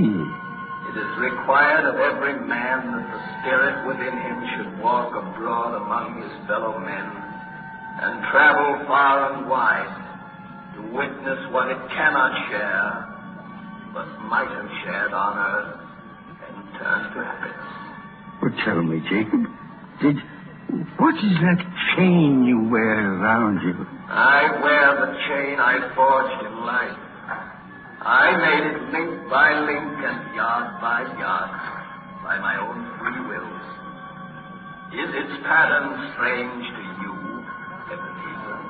Cash boxes, keys, and padlocks, ledgers, and purses. Yours was as heavy and as long as this 7 years ago.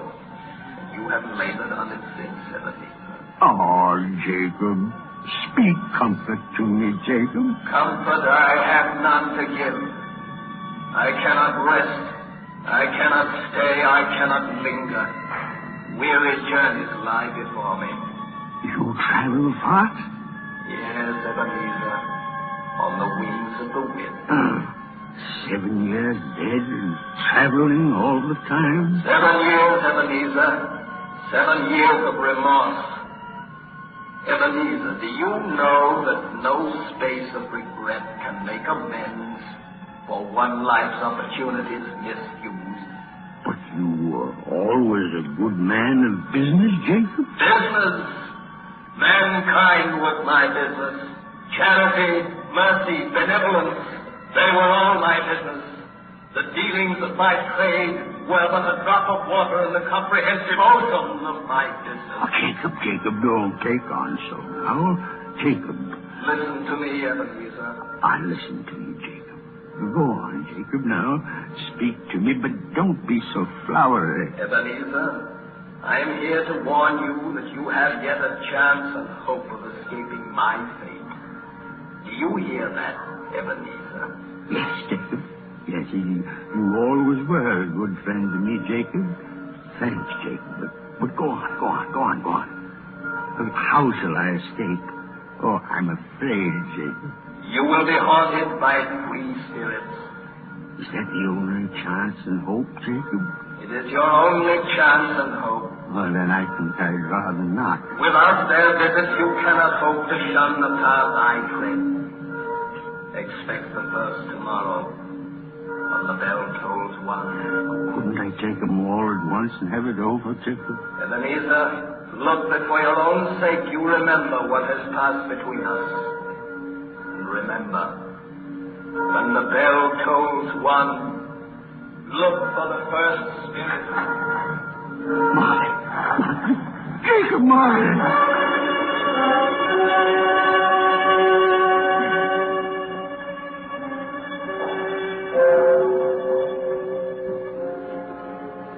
Scrooge awoke. He was lying on his bed fully dressed.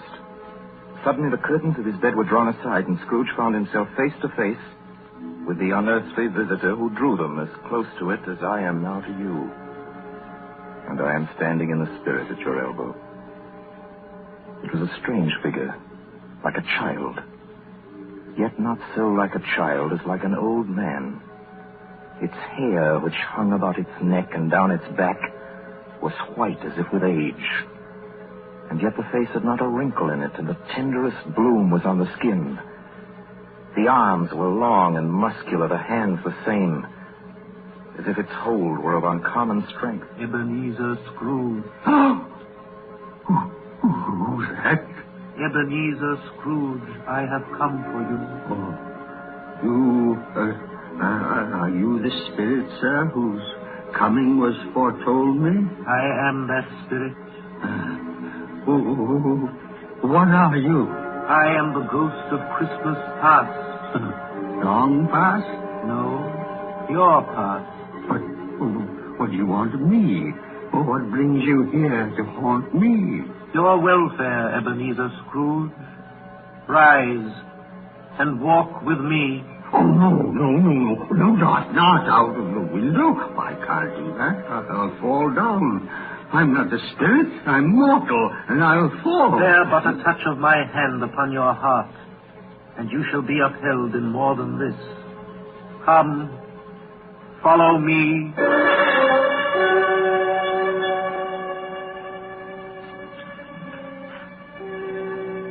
Well, what's become of the city?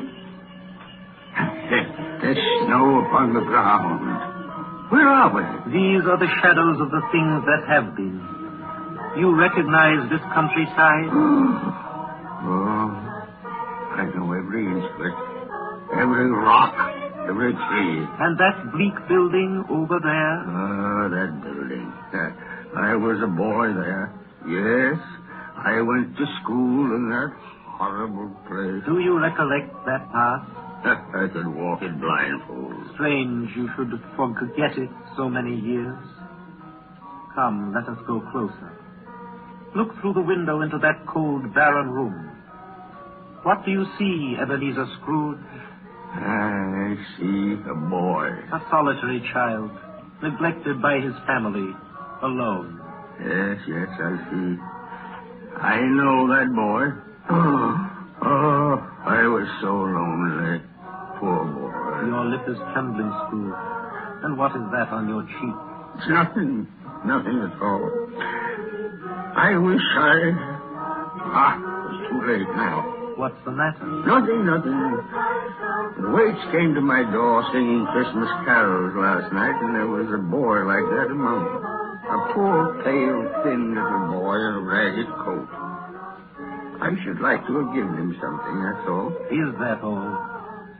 Come, Ebenezer Scrooge. Let us see another Christmas.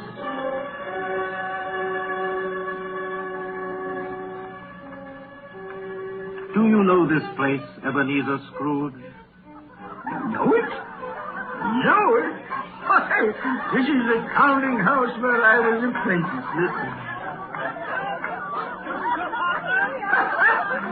It's my old master, bless his heart. Old Fezziwig.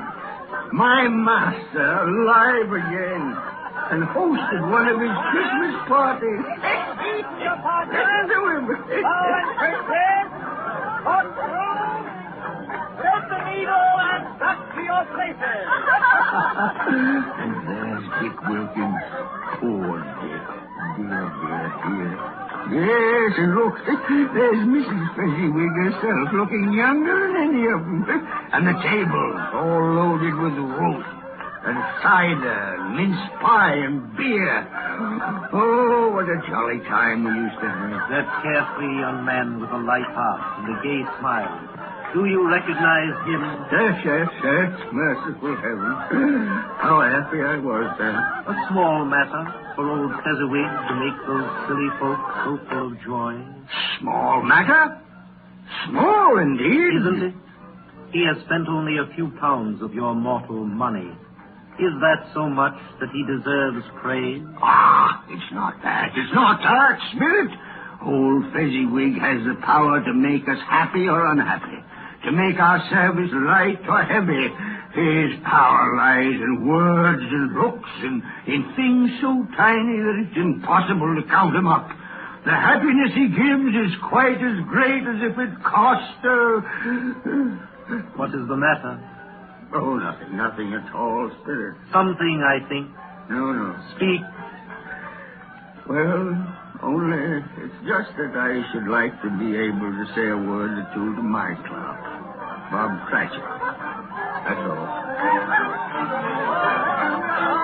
Stop, retire! Woe and curtain! Thread the needle! My time grows short, and we have yet another journey to make. Where now? Come. This is our last visit to the past, Ebenezer. Here, in this little room, with a fair young girl by your side. Do you recognize yourself, Ebenezer? No. Spare me this. You're older now. A man in the prime of life. Your face has begun to wear the signs of care and avarice. Your eyes are greedy. The eager, restless eyes of a miser. No, please. She knows it, too. That girl by your side. There are tears in her eyes. That is little, Ebenezer, to you. Very little. I know that. Belle, have I changed toward you? When we were engaged, we were both poor. Was it better then? Better to be poor? Better at least to be happy. You're changed. You were another man then. I was a boy. You blame me because I've grown wiser. Have I ever tried to break our engagement? In words, no. Never. In what, then? In a changed nature. In an altered spirit. In everything that made my love of any value in your sight. So I release you from your promise. Belle! Oh, at first it may cause you pain to lose me. A very brief pain. But soon it will be dim. Like a half-remembered dream. An unprofitable dream. And you will be glad to be awake from such a dream. May you be happy in the life you have chosen, Ebenezer. For the love of him you once served. It's enough. Show me no more. Take me home. These were shadows of the things that have been. That they are what they are. Do not blame me. No more, no more. One shadow more. Come. Do you see this man, Ebenezer Scrooge? This man might have been you. And the woman beside him, your wife. And that girl. That girl might have been your daughter, Ebenezer Scrooge. She might have called you father. She might have been a springtime in the haggard winter of your life. Let me go. Show me no more. Listen now while they speak, Ebenezer. Belle, I saw an old friend of yours today. Who was it? Yes. How can I? Oh, I know. Mr. Scrooge. Mr. Scrooge it was. I passed his office window. It wasn't shuttered. And there was a candle inside, so I couldn't help seeing him. His partner, Marley, lies at the point of death, I hear. And there Scrooge sat, all alone. Quite alone in the world, I do believe. Spirit, I can't bear any more. Leave me. Haunt me no more. Take me back. Take me back.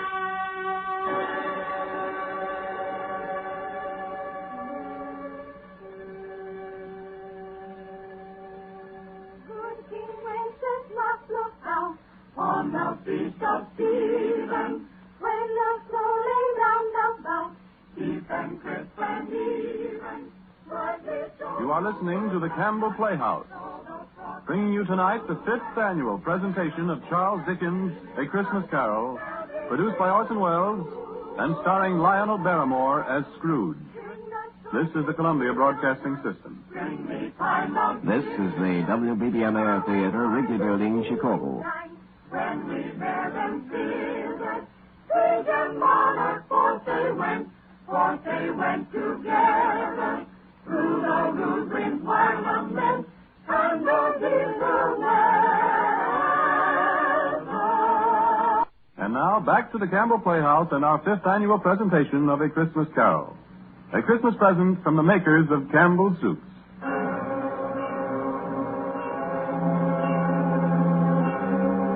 On the stroke of 1, Scrooge awakened suddenly and sat him bolt upright in his own bed. You remember the words of Marley's ghost and wondered from which direction the second specter would appear.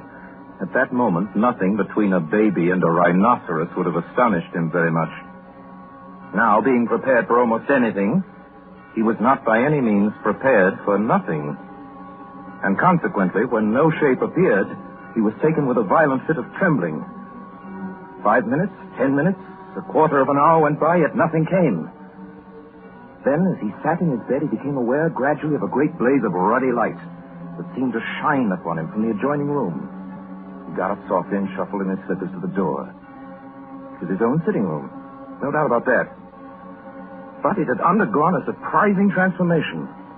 The walls and ceiling were so hung with living green that it looked a perfect grove.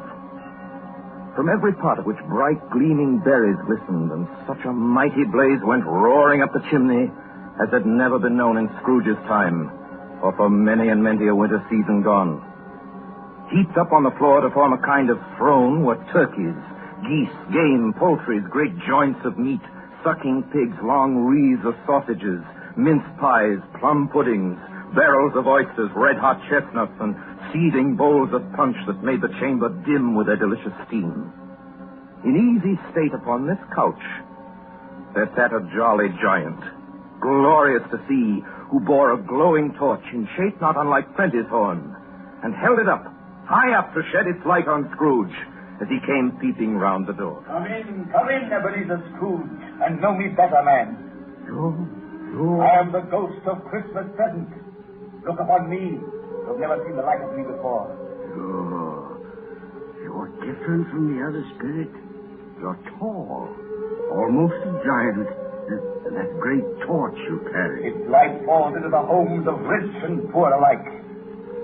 Spirit, take me where you will. Last time I went against my will and learned a lesson which is working now. If you have anything to teach me, let me profit by it. Touch my robe, Ebenezer Scrooge. Touch my robe.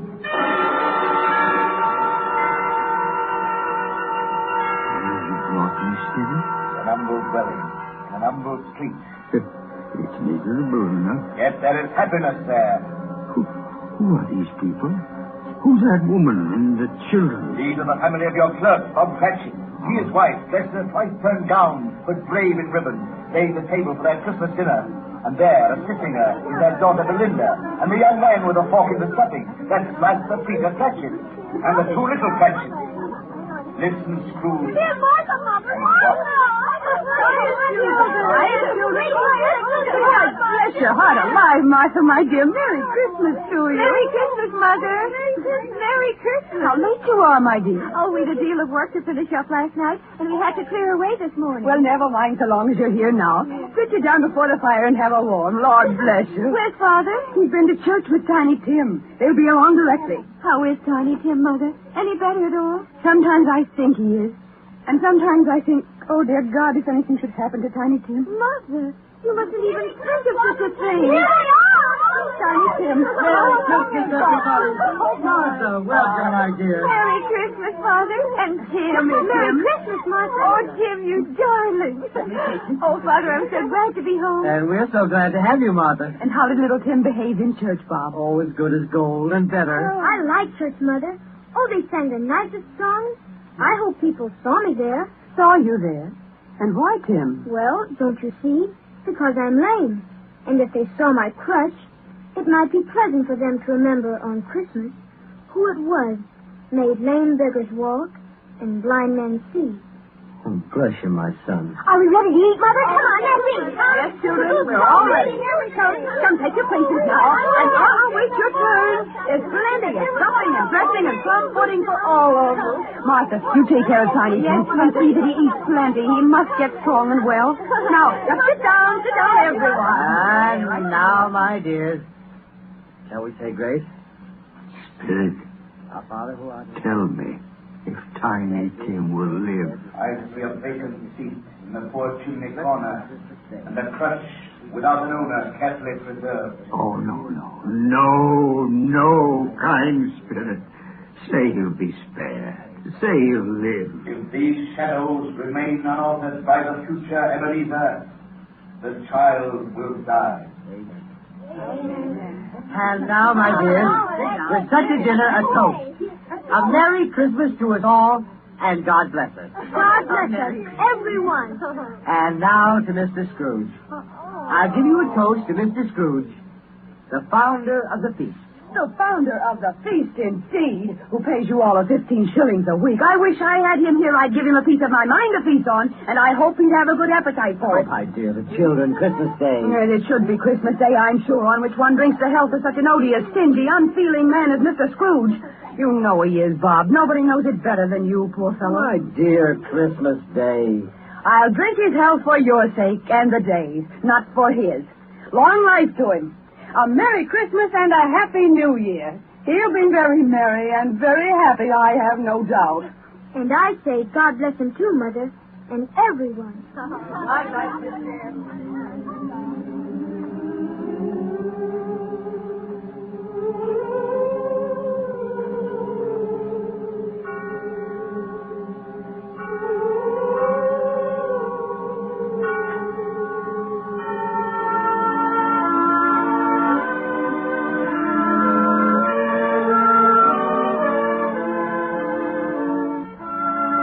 There was nothing of high mark in all this.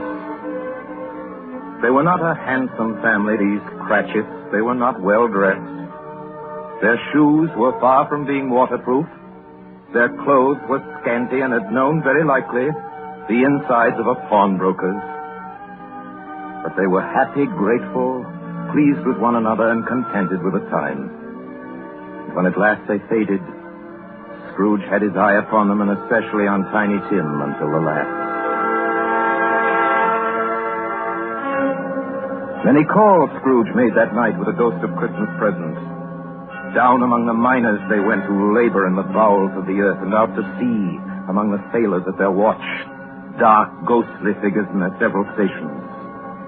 Much they saw, and far they went, and many places they visited, but always with a happy end. The spirits stood beside sick beds, and they were cheerful.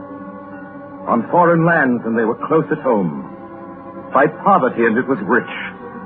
In almshouse, hospital, and jail, where vain man in his little brief authority had not made fast the door and barred the spirit out, the spirit left his blessing.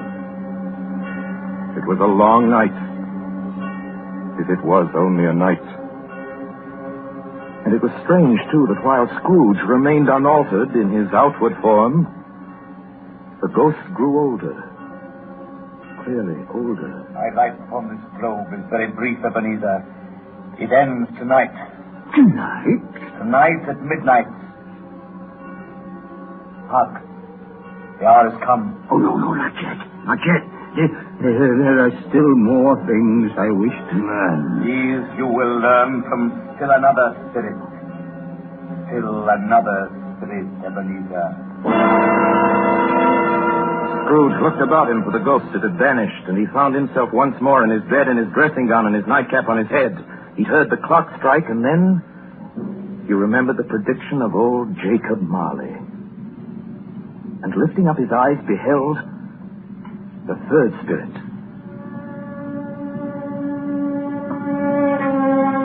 A solemn phantom, shrouded in black, draped and hooded, coming towards him slowly and silently like a mist along the ground. I know you. You are the ghost of Christmas yet to come. You will show me the shadows of things that have not happened, but will happen in the time before us. Answer me, spirit. Ghost of the future, I fear you more than any specter I have seen. Yet I know your purpose is to do me good, and as I hope to live to be another man from what I was, lead on. Lead on. Night's waning fast. Time's precious.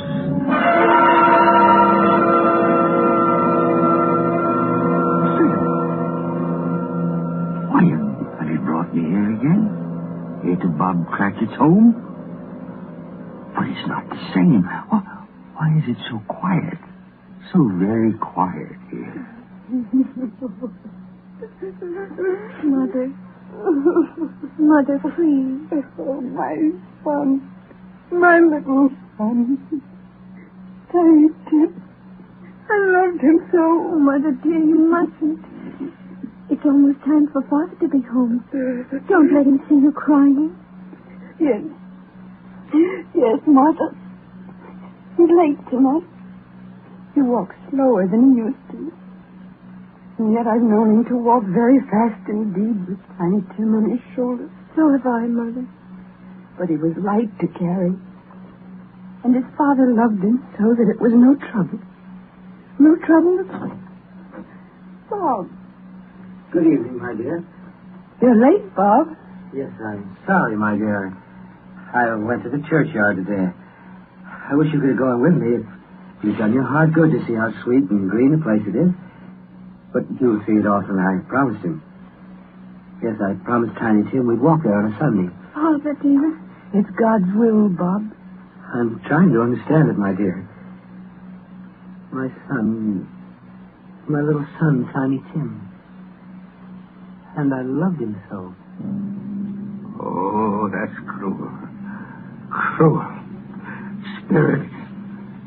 Can't you give me one ray of hope that I may change all that? That Tiny Tim may live?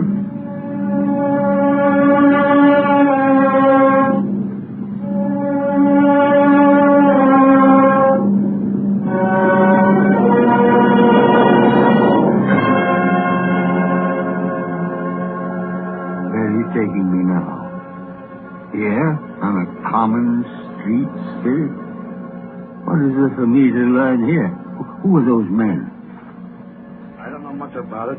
Either way, I only know he's dead. When did he die? Last night, I believe. It's likely to be a very cheap funeral for common life. I don't know anybody to go to it. Suppose we make up a party and volunteer. I don't mind going if a lunch is provided. Come to think of it, Albert I was his best friend. What? We used to nod to each other when we met in the street.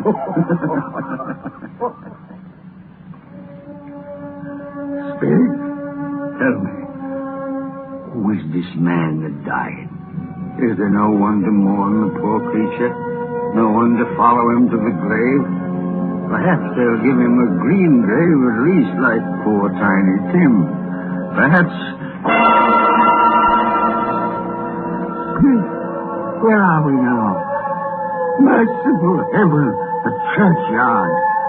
Overrun by grass and weeds, choked with too much burying, desolate, lonely, crumbling grave. Spirit, before I draw nearer to that gravestone, answer me one question. Are these shadows of things that will be, or are they shadows of things that may be only? Huh? Will you not speak to me, Spirit? What is that grave to which you point?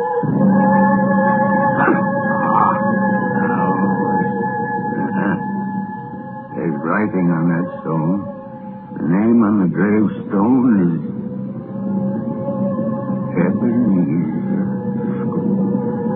Ebenezer Scrooge. Oh, no, Spirit, no, hear me.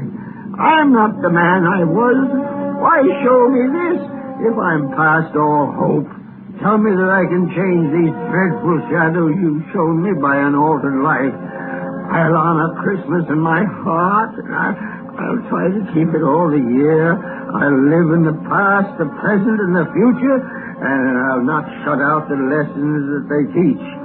Tell me, Spirit, go on, tell me that I can sponge away the writing on that stone, Spirit.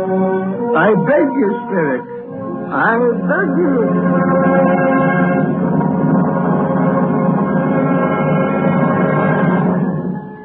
Spirit, I promise on my knees. I promise.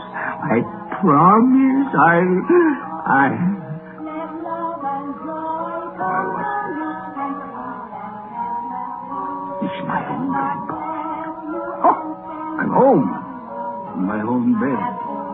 In my own room. And the sun. The sun's shining. It's clear. It's bright. No fog. What a beautiful day. Glorious. The boy. Oh, boy. Yes, sir?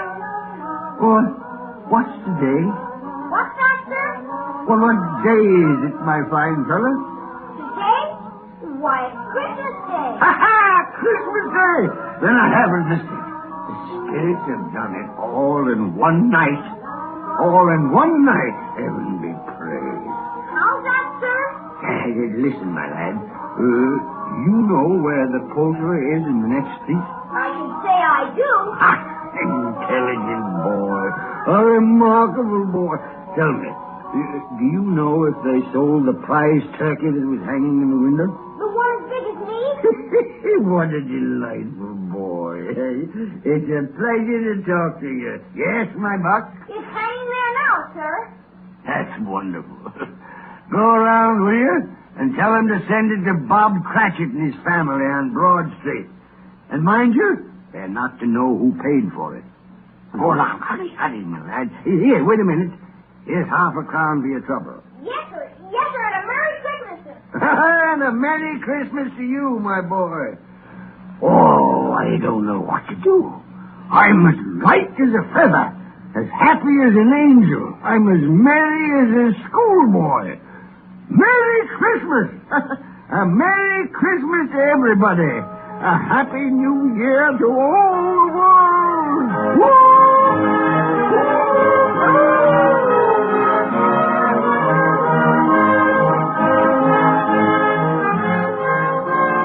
My dear sir, how do you do? I beg your pardon? Well, you, sir, aren't you the gentleman who came to my office in regard to that charity? Why, yes, sir. A Merry Christmas to you. Yes, sir. Allow me to ask your pardon, sir. And will you have the goodness to accept? I prefer to whisper this. But, Lord bless me. My dear Mr. Scrooge, are you serious? If you please, now, not a farthing less. A great many back payments are included in it, I assure you. Will you do me that favor? Oh, my dear sir, I don't know what to say to such munificence. No, don't say anything, please. Come and see me. Will you come and see me? I will indeed. Thank you. I'm much obliged to you. I thank you 50 times. Bless you. Merry Christmas. Next morning, Scrooge was early at his office. He went early for a reason. If he could only be there first and catch Bob Cratchit coming late. That was the thing he'd set his heart upon. And he did it. Yes, he did. The clock struck 9. No Bob. 1:15, no Bob. Scrooge sat with his door wide open that he might see him come in. At last he came. His hat was off before he opened the door. His comforter, too. He's on his stool in a jiffy, driving away with his pen as if he were trying to overtake 9 o'clock. 15 and 21, 6 and carry the 1 and 24 and carry the 2, 31 and 8 and 9. Hello, you Cratchit. Yes, sir. Step this way, Cratchit, if you please. Cratchit, what do you mean by coming in at this time of day? Well, I'm very sorry, sir. I am behind my time. You are. Yes. I think you are. Oh, it's only once a year, Mr. Scrooge. It shall not be repeated. I was making rather merry yesterday, sir. I'll tell you what, my friend. I'll not stand this sort of thing any longer. And therefore, Bob Cratchit, I'm about to raise your salary. Mr. Scrooge, are you quite yourself, sir? No, thank heaven, I'm not quite myself. Merry Christmas, Bob. Merry Christmas, my good fellow. A merrier Christmas than I've given you in many a year.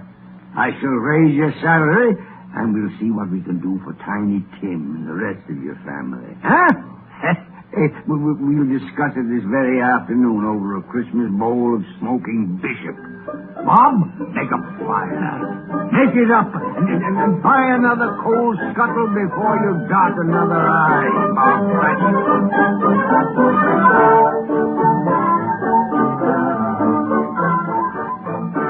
Scrooge was better than his word. He did it all, and infinitely more. To Tiny Tim, who did not die, he was a second father.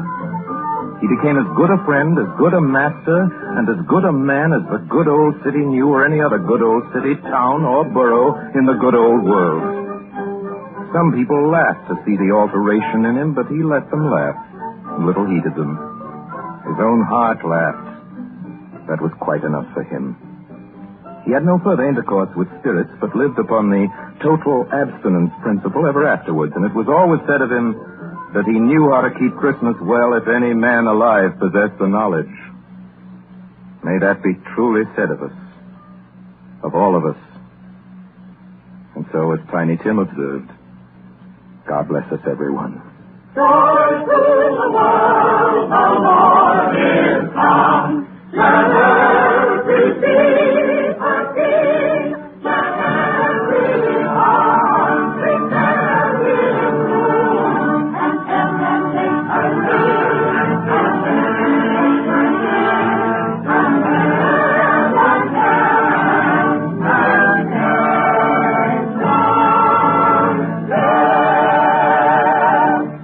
You are have just heard our annual presentation of Charles Dickens' A Christmas Carol, starring Lionel Barrymore, brought to you by the makers of Campbell Soups.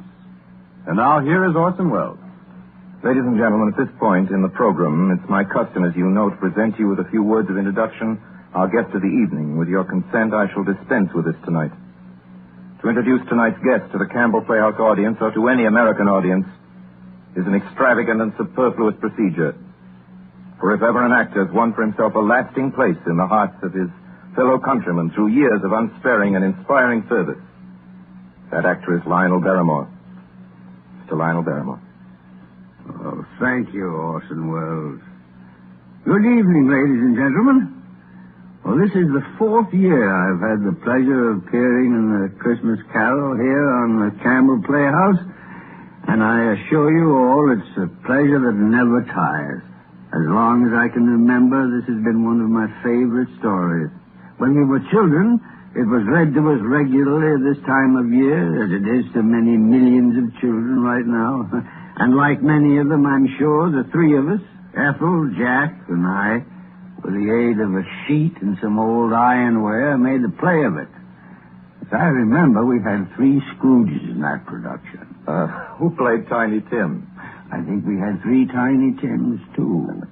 But seriously, I can think of no part that I've enjoyed playing again and again as much as I have the part of that squeezing, wrenching, grasping, scraping, clutching, covetous old sinner, Ebenezer Scrooge. And I can think of no happier or more suitable choice for the makers of Campbell Soups to offer the people of America as their Christmas present each year than Charles Dickens' well-beloved story, A Christmas Carol. Good night, Orson. Good night, everybody. And a Merry, Merry Christmas to you all. Good night to you, Mr. Barrymore. Thank you, sir, and a Merry Christmas to you. Ladies and gentlemen, next Sunday night, we're happy to announce our version of a great and truly American story by a great American novelist, Come and Get It, by Edna Ferber. Against a background of the mighty forests of Miss Ferber's own Wisconsin, it tells a stirring tale of the men and women who live and die in the woods in order that lumber may come down the rivers every spring into the cities of the modern world. Like so many of Miss Ferber's epic romances of American life, it was made from a best-selling novel into a highly successful motion picture. Now we bring it to you on the air. The story of a man and his son and the girl they both loved, Lotta. Lotta, played for us by one of the loveliest and most accomplished of Hollywood's younger dramatic actresses, Miss Frances D. And so until next week, until Come and Get It, my sponsors, the makers of Campbell Soups, and all of us in the Campbell Playhouse remain as always obediently yours. But just one moment, please, Benny. Excuse me, ladies and gentlemen, it's the night before Christmas. And all through the Campbell Playhouse, not a creature is stirring that doesn't join Lionel Barrymore in wishing you a Merry, Merry Christmas. This goes for all of us, from my sponsor, myself, or for all of us, from John McBain, who runs the machinery in the control room, to Miss Helgren, who types the Campbell Playhouse scripts. A Merry Christmas. From Benny Herman and his band of merry melodians, Merry Christmas. From Max Sayers, canary-throated chorister, a very Merry Christmas. And from Harry Essman and Cliff Thorson and his crew of sound effect technicians, a Merry Christmas. And from Orson Welles and his considerable aggregation of dramatic talent, who include, among others, Mr. Everett Sloane, Mr. Frank Reddick, Mr. Erskine Sanford, Mr. George Coulouris, Mr. Ray Collins, Miss Georgia Backus, Miss B. Benederet, and many, many others, a Merry Christmas. How about it, everybody? A Merry Christmas! That's right. And now, as Tiny Tim says, God bless us, everyone.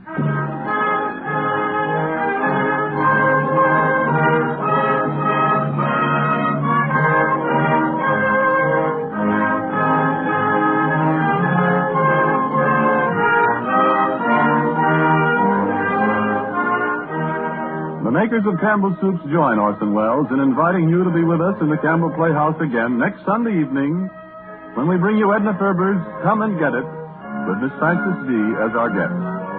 Meanwhile, if you have enjoyed our 5th annual presentation of the Christmas Carol, won't you tell your grocer so this week when you order Campbell Soups? This is Ernest Chappell saying thank you and a very Merry Christmas to you all.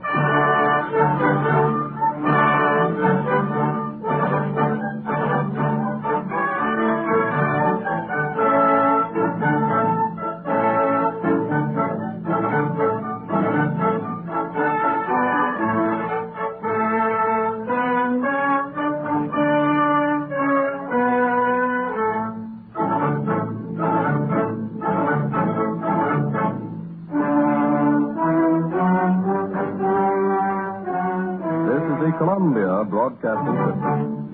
This is WBDM. J-E-L-L-O. The Jell-O program, starring Jack Benny, with Mary Livingston, Phil Harris, Dennis Day, and yours truly, Don Wilson. The orchestra opens the program with a happy, happy holiday.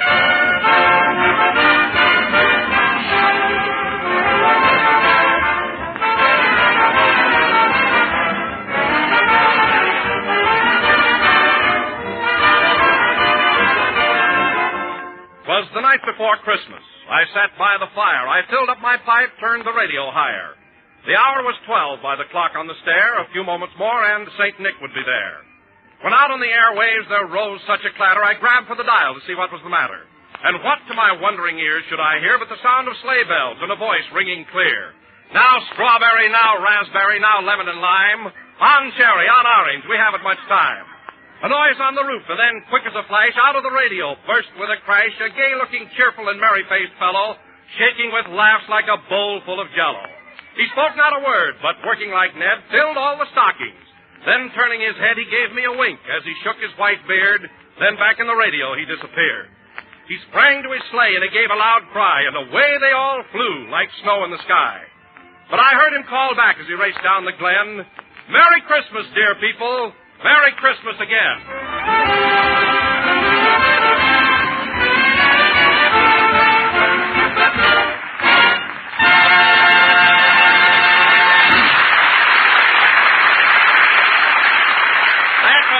Happy holiday played by the orchestra. And now, ladies and gentlemen, as is always his custom on Christmas Eve, Jack Benny is holding open house tonight for all the members of his cast. So without further ado, we whisk you to Jack's home in Beverly Hills. Take it away. Jingle bells, jingle all the way. Work all night, work all day, never get no pay. Jingle bells, jingle bells. Rochester. If you got any complaints to make, don't sing them. I tried everything else. Never mind. Now, as soon as you get those packages wrapped, put them over here under the tree. The gang will be here pretty soon. Okay, boss. Now, wait a minute, Rochester. Why is this side of the tree so bare? What happened to all the ornaments? Your ostrich had lunch. Oh, she ate them, eh? I thought I told you to lock Trudy up in the garage with Carmichael. I did, and boss, your Maxwell is now completely covered with fur and feathers. Good. We'll enter it in the Rose Bowl parade. Where's Trudy now? She's out in the kitchen laughing at the turkey. She is, eh? Well, I hope she doesn't annoy Swing High. She better not. Them Chinese can cook anything. Well, as soon as you're through here, get Trudy out of the kitchen. Now, hurry up with those presents. Okay. Say, boss. What? Who's this leather belt for? Now, that belt is for Don Wilson. My. Long, ain't it? Well, Mr. Wilson isn't exactly shaped like an hourglass. And wrap it up nice for him. And look, Rochester, I wish you'd... What's that? Here comes Trudy now. Trudy! Trudy, come back here! Well, there goes my new Ming vase. Rochester, go out and catch that ostrich. Boss, if I could run that fast, I'd be playing with UCLA.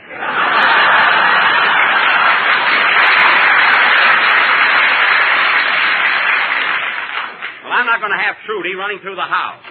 As soon as you get those packages finished... Hello, Jack. Merry Christmas. Oh, hello, Mary. Oh, Merry Christmas, Miss Livingston. Same to you, Rochester. Mary, put your packages under the tree. Okay. Say, Jack, who are you giving this oil painting to? Beautiful, isn't it? I got that for Phil Harris. An oil painting for Phil Harris? Are you crazy? No, I'm not crazy. He's got a lovely apartment. Sure, but he hasn't got a picture on the wall he didn't tear out of Esquire. That's why I got Phil this painting. I'm trying to educate him. Look, Mary, it's a genuine Botticelli. He won't like it unless there's a joke under it. He'll appreciate it, all right. Say, Mary, when you came in, did you notice the way Rochester decorated the front of the house with holly and lights and everything? Isn't it something? Yeah. But gee whiz, Jack, you ought to take down that sign. What sign? The one that says, Merry Christmas, ostrich plumes, 15 cents. Well, for heaven's sake, Rochester, did you put that sign up, ostrich plumes, 15 cents? You told me to. I did not. I merely said that's the price if anybody asks. I didn't tell you to advertise. Shall I take the sign down, boss? No, the damage is done now. Leave it up. But I want to see the books at the end of the week. Remember that. Why, Jack, you ought to be ashamed of yourself. The idea of selling ostrich plumes. Well, I have to do something to get even. Trudy eats everything in sight. She got in my bedroom the other day and ate my cufflinks, a box of cigars, and 2 hairbrushes. The brushes you don't have to worry about. I do, too. Those brushes were a present from Greta Garbo when I was working at MGM. Oh, I remember. They were sent to your dressing room by mistake. I don't care how I got them. I got them. It's the thought that counts. Anyway, that ostrich better stop eating things in my bedroom. It's costing me a fortune. What's so funny? If you ever eat that green stuff out of your mattress, you'll be bankrupt.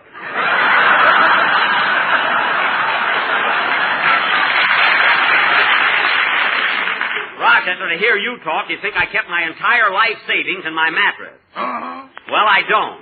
Then why do you stand there with a gun when I make the bid? That's the only way I can get you to work, and you know it. Anyway, Mary, all Trudy needs is a little training. Well, there's somebody already. Come in! Hello, everybody. Merry Christmas. Merry Christmas, everybody. Same to you, Dennis. Merry Christmas, Mrs. Day. Now, put your packages under the tree, Dennis. We'll open them later. Oh, Mother, isn't that a beautiful Christmas tree? Yes, Dennis, it's lovely. Thanks. Gee, look at those popcorn balls hanging there. Can I have one, Mr. Benny? Of course, Dennis. Help yourself. Just put a dime under the tree. That won't be necessary. This is Christmas. Well, Mrs. Day, I'm so glad you were able to come tonight. We've missed you on the program the last few weeks. Where have you been? Oh, I've been very busy shopping and preparing for the holidays. You know how it is. Yes, yes. Jack told me you were wrestling in San Diego. I said nothing of the kind. Don't try to start an argument between Mrs. Day and myself. We're very good friends now, aren't we, Lucretia? Well, I'm standing under the mistletoe, if that's what you mean. Not now, Lou. Later, when we play games. Say, boss. What is it, Rochester? The man just came with the ice cream. It's $4.75. Oh. Have you got the cash with you, or shall I go upstairs and make the bid?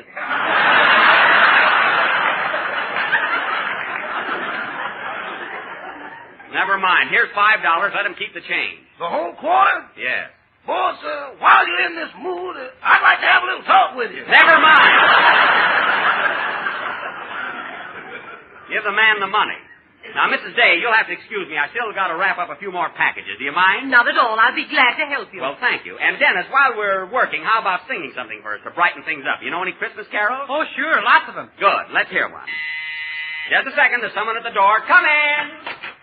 Well, hello, John. Merry Christmas. Same to you, Jack. Merry Christmas, everybody. Merry Christmas. Well, Merry Christmas to you all. Oh, John, are all those packages for us? Yes, sir. All 6 of them. Well, put them under the tree. We'll open them later. Look, Mary, you can see the big red letters right through the paper.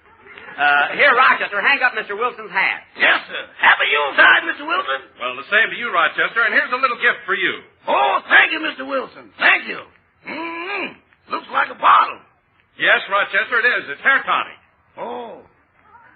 Well, a little White Rock will fix that up.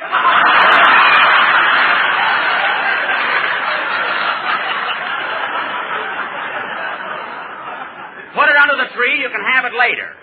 Now, go ahead, Dennis. Let's hear your song. Okay, Mr. Benny. Mrs. Day, will you tie a nice bow on this package here? It's for the... Oh, darn it. Anyway, everybody, here comes the five. Trudy! Trudy, come back here! There goes a goldfish bowl. Come on, Rochester. Let's get her. My, what a household. Sing your song, Dennis.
in fields as they lay, in fields where they lay keeping their sheep on a cold winter's night that was so deep.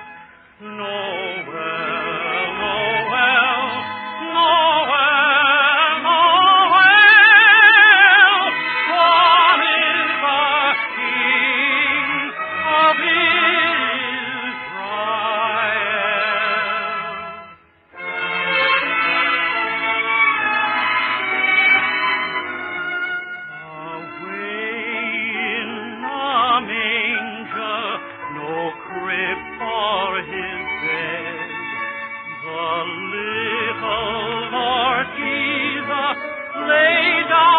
the King of stars in the heavens look down where he lay.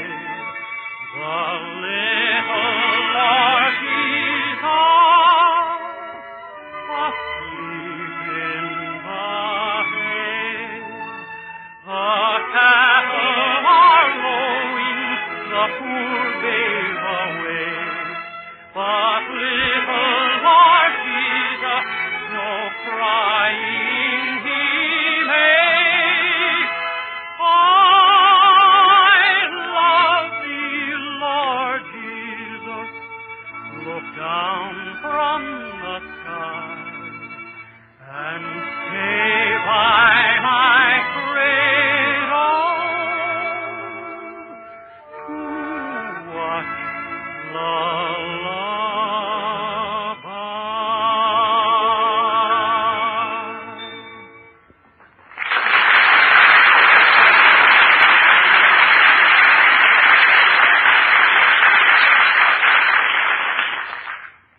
Dennis, those carols were lovely. You sang beautifully. Thank you, Mrs. Day. I'm your mother. Oh.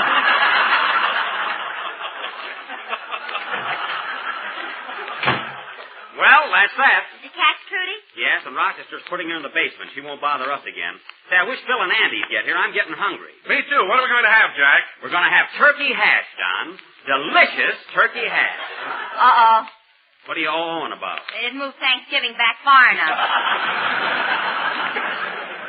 Mary, this is not the same turkey. Well, I think we're very lucky. I'd rather have turkey hash than roast ostrich any day. Don, you're just being silly. In the first place, I haven't got a roaster big enough for an ostrich, and in the second place, they aren't good to eat. The meat is much too sinewy and fibrous to chew. Oh, you looked it up, eh? I didn't look it up. I just happen to know that. Oh, Mr. Benny, did you invite any movie stars here tonight? No, Mrs. Day. We're just having our own little gang. And listen, everybody, I got a big surprise for you. I wasn't going to tell you until they got here, but my sister Florence and her husband are driving in from Waukegan, and they're due here today. Oh, your sister's coming. Well, this is a surprise. And her husband, too, eh? Yes, you remember him, Mary. You met him in Waukegan. Oh, yeah. Is he the pool shark? No, that's my cousin Boo Boo. Boo Boo Benny. The fellow that's coming here is my brother-in-law, Leonard Fenchel. He's an interior decorator. An interior decorator, huh? Yeah. He's a paper hanger, and you know it. Mary, he sells wallpaper on the side. He's got 1 million patterns. Are they going to stay here at the house with you, Jack? Oh, sure. You don't think they'd stay anywhere else, as my sister said in her letter. Anyway, they ought to be here any minute. Doggone that bird, I'll teach her to nip me. Rochester, I just want you to put her in the basement. What did you do to Trudy? I ain't saying, but she's going to eat her dinner tonight, loop to loop.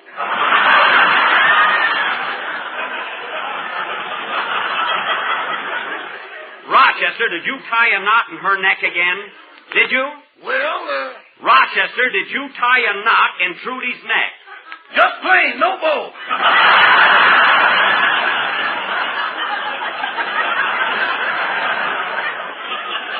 Well, don't you ever do that again.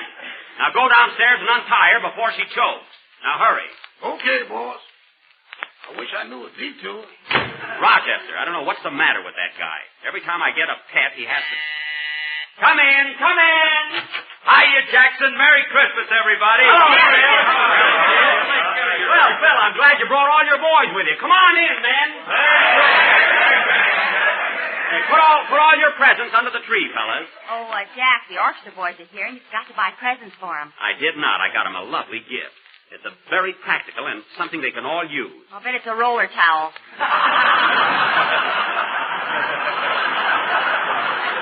Well, it won't hurt them any. Now, hang your hats out in the hall, man, and say, Phil, how do you like the Christmas tree? Nice decorations, eh? Oh, boy, look at those popcorn balls. I knew you'd say it that way. Now, Phil, we're not going to open our presents until after dinner, but the one I got for you is so beautiful, I want everybody to see it. Go and get it, Mary. Okay. Now, wait till you see it, Phil. You'll love it. It's for your apartment. Last year you gave me some cocktail glasses and you didn't even wash the cheese out.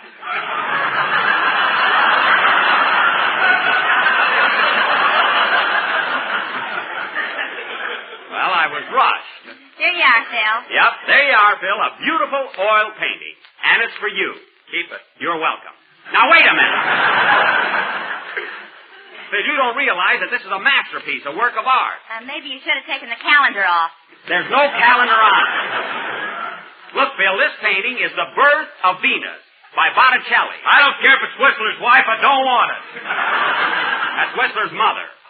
There's a guy that don't appreciate the real thing. But, Jack, if this painting were an original Botticelli, it would cost you at least $100,000. What do I care? It's Christmas. It only comes once a year. What if I do spend a little money? Say, Jack. What? If you stay up there 8 hours, you can get a pilot's license.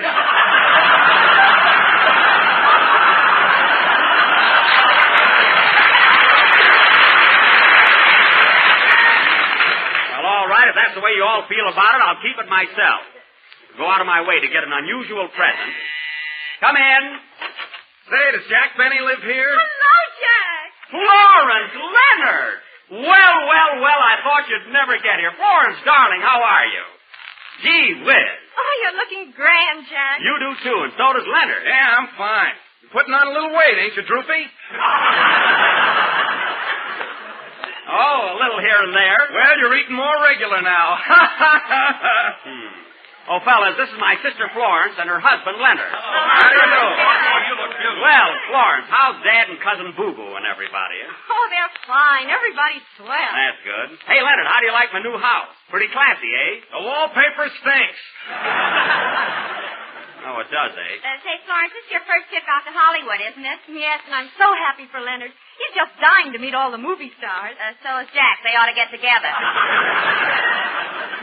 Listen, Mary, I know plenty of big stars, and I'll introduce them to Leonard and Florence. Do you know Ann Sheridan? Woo! Oh, brother. Leonard, will you behave yourself? Oh, let him alone, Florence. He's having a good time. That's right, Droopy. Stop calling me Droopy. That was years ago. Well, folks, as soon as Andy gets here, we'll eat. You want to wash up a bit first, Leonard? Yeah, where's the sink? Oh, fine.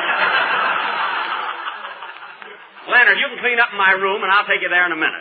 Gee, Florence, it's nice seeing you again. I'm glad you were able to come out. Oh, I am too, Jack. Gee, it's been ages. Now, tomorrow I'm going to take you over to Paramount Studio, and you can watch me do a scene in my new picture. Is Ann Sheridan in it? Woo-woo! No, Leonard. Woo-woo! You're as bad as Cousin Boo Boo.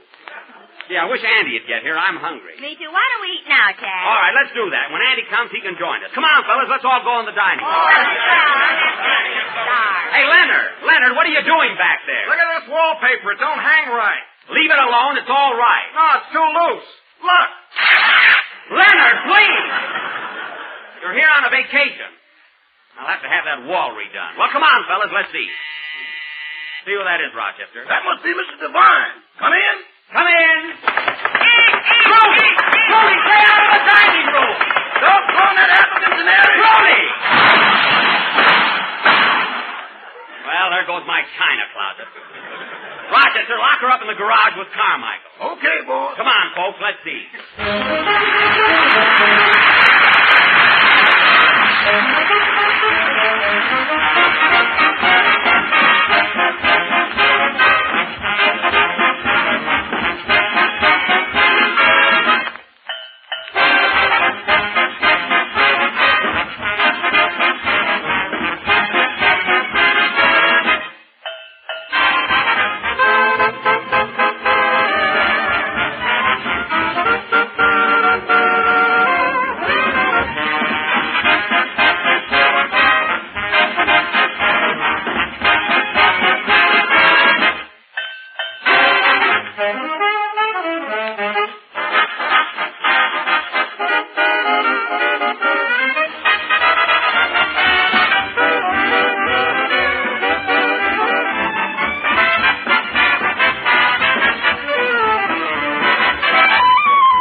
Here, Florence, have some more of this hash. It's delicious. Oh, no, thanks. I don't believe I can finish this. Put some catsup on it. That helped mine. Now, this is darn good food, Mary. Leonard, I wish you'd please use your fork. I've been using a knife for years and never cut myself yet. Hey, Mrs. Day. Stop nudging me. Hey, Phil, you're not eating. What's the matter? Aren't you hungry? Yeah, but I can wait. Well, I hope none of you eat too much. I want you to save room for the dessert, you know. What are we having for dessert, Mr. Benny? Tell him, Don. Well, Dennis, what do you think we're having for dessert? Jello. I'll tell you what we're having, Dennis. Don, he just guessed it. For dessert tonight, Dennis, we're Don. having a shimmering dish of tempting, delicious strawberry Jello. Don, And it's no Jack news. got it at his neighborhood grocer by simply asking for genuine Jello and looking for the big red letters on the box. Don, he knows. Well, there you are, Dennis. What are we having for dessert? I still think it's Jello. You're right, Dennis, but you know how Don is. Well, folks, soon as you're through with dinner, we're all going to play games and have some fun. So this is a Hollywood party, eh? Give me Waukegan anytime. Leonard, will you please keep still? This town is overrated. Overrated? You've only been here 5 minutes. And bragging about a swimming pool. I bet you haven't even got one. Look out the window. What do you think that is in the backyard? You call that a swimming pool? You ought to see Lake Michigan. Oh, for heaven's sake. Oh, don't let Leonard upset you, Jack. Florence, I told you about this guy 10 years ago, but you had to marry him. Oh, Rochester. Yes, boss? This is my sister and brother-in-law. They're going to stay with us a while. They'll be using the guest room. The guest room? Yes. Where's our boys going to sleep? Mr. Billingsley will have to sleep in the den. He's behind anyway. Now get the room ready. Okay. Bears, ostriches, relatives. Doggone, if I didn't have this address on my stationery, I'd move.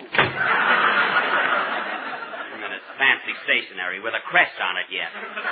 Well, finish your dinner, everybody, and we'll play those games. Well, there's Andy at last. Come on in, Andy. Hiya, Buck. Merry Christmas, everybody. Merry Christmas, Andy. Glad to see you. Merry Christmas. Gee, I hope you don't mind, Andy. We started to eat without you. Oh, that's all right, Buck. I am. Say, Andy, I want you to meet my sister and brother-in-law, Mr. and Mrs. Fencho. Well, howdy, folks. How do you do, Mr. Devine? Hello, Andy. How are you fixed for wallpaper? Leonard! This is no time for business. Well, Andy, what do you got in that packet? A Christmas present my mom knitted for you. Your ma? Well, that's sweet. What is it? Well, it's a combination sock, sweater, and ear lamp. Sock, sweater, and ear lamp? Well, how do you get into them? I don't know, Buck. When Ma knits, she's nuts.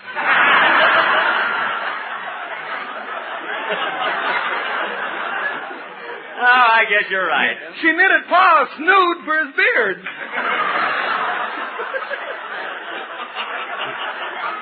Well, that'll keep it up out of the soup. Anyway. Now, sit down, Andy. Have a cup of coffee, anyway. Okay,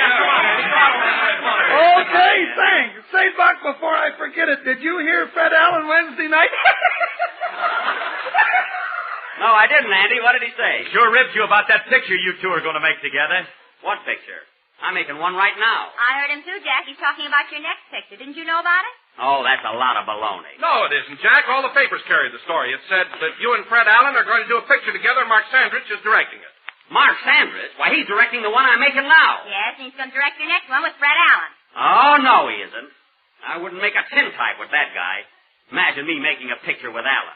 I would. You keep out of it. I'm not worried either. I don't know, Jackson. Allen's a pretty funny guy. Oh, you're a great judge of comedy, Harris. How do you make a Venetian blind poke him in the eye? I heard you tell that one the other night. Anyway, I'm not doing any picture with Fred Allen. What are you going to do about it, Jack? I'll show you what I'm going to do. Mary, get me Mr. Sandrich on the phone. Crestview 15335. Okay. I'll tell him a thing or two. You better take it easy, Jackson. Paramount's liable to throw you right out. What are you talking about? Yeah, he'll be back hanging paper with me again. I only did that one summer when vaudeville was bad. I'm not worried. Hello? Mr. Sandrich? Droopy wants to talk to you. Don't be smart. Give me that phone. I'll show him who's making a picture with Allen. Hello, Mr. Sandwich. This is Jack Benny. Merry Christmas. Now, look.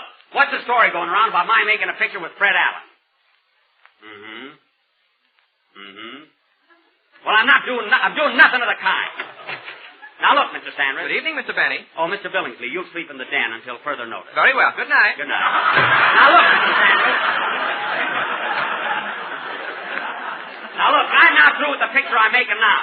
And if you put Al into my next one, I'm walking out. I said I'm liable to walk out. You know. Some movie star. Leonard, now, for the last time, Mr. Sanders, I'm not making a picture with that anemic baboon. Mr. Sanders. Now, look, Mr. Sanders. Now, look. Look. Look.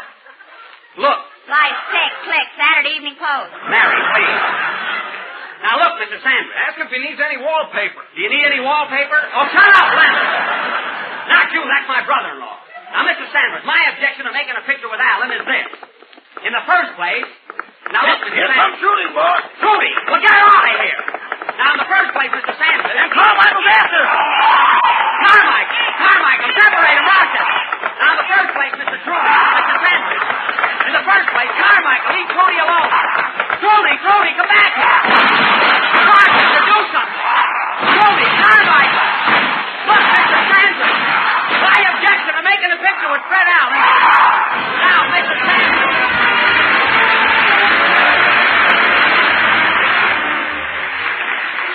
I'd like to offer you folks tonight what I think is an ideal Christmas menu. The first course is hospitality. And remember, it must be warm. The entree is a heaping platter of kindness, garnished with such tender herbs as charity and tolerance. And let the dessert be faith, a simple but sustaining dish with a rich sauce of happiness and contentment. Now, there's a grand menu with 3 big advantages. It costs nothing, it pleases everybody, and you can serve it every day in the year. May it always be yours to enjoy, especially during this happy holiday season.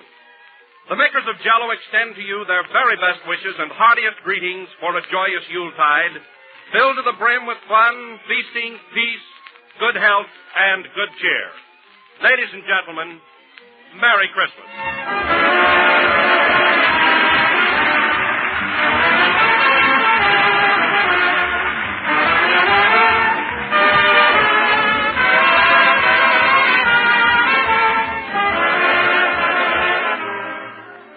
Number of the 12th program in the current Jell-O series, and we will be with you again next Sunday night at the same time.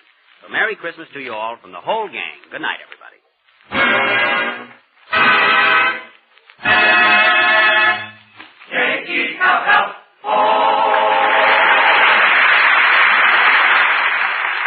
Here's news. Every Tuesday night, the Aldrich family is on the air, starring Ezra Stone as Henry Aldrich, that lovable hard luck kid. Consult your local newspaper or radio guide for time and stations, and be sure to tune in on the Aldrich family next Tuesday night. This is the National Broadcasting Company.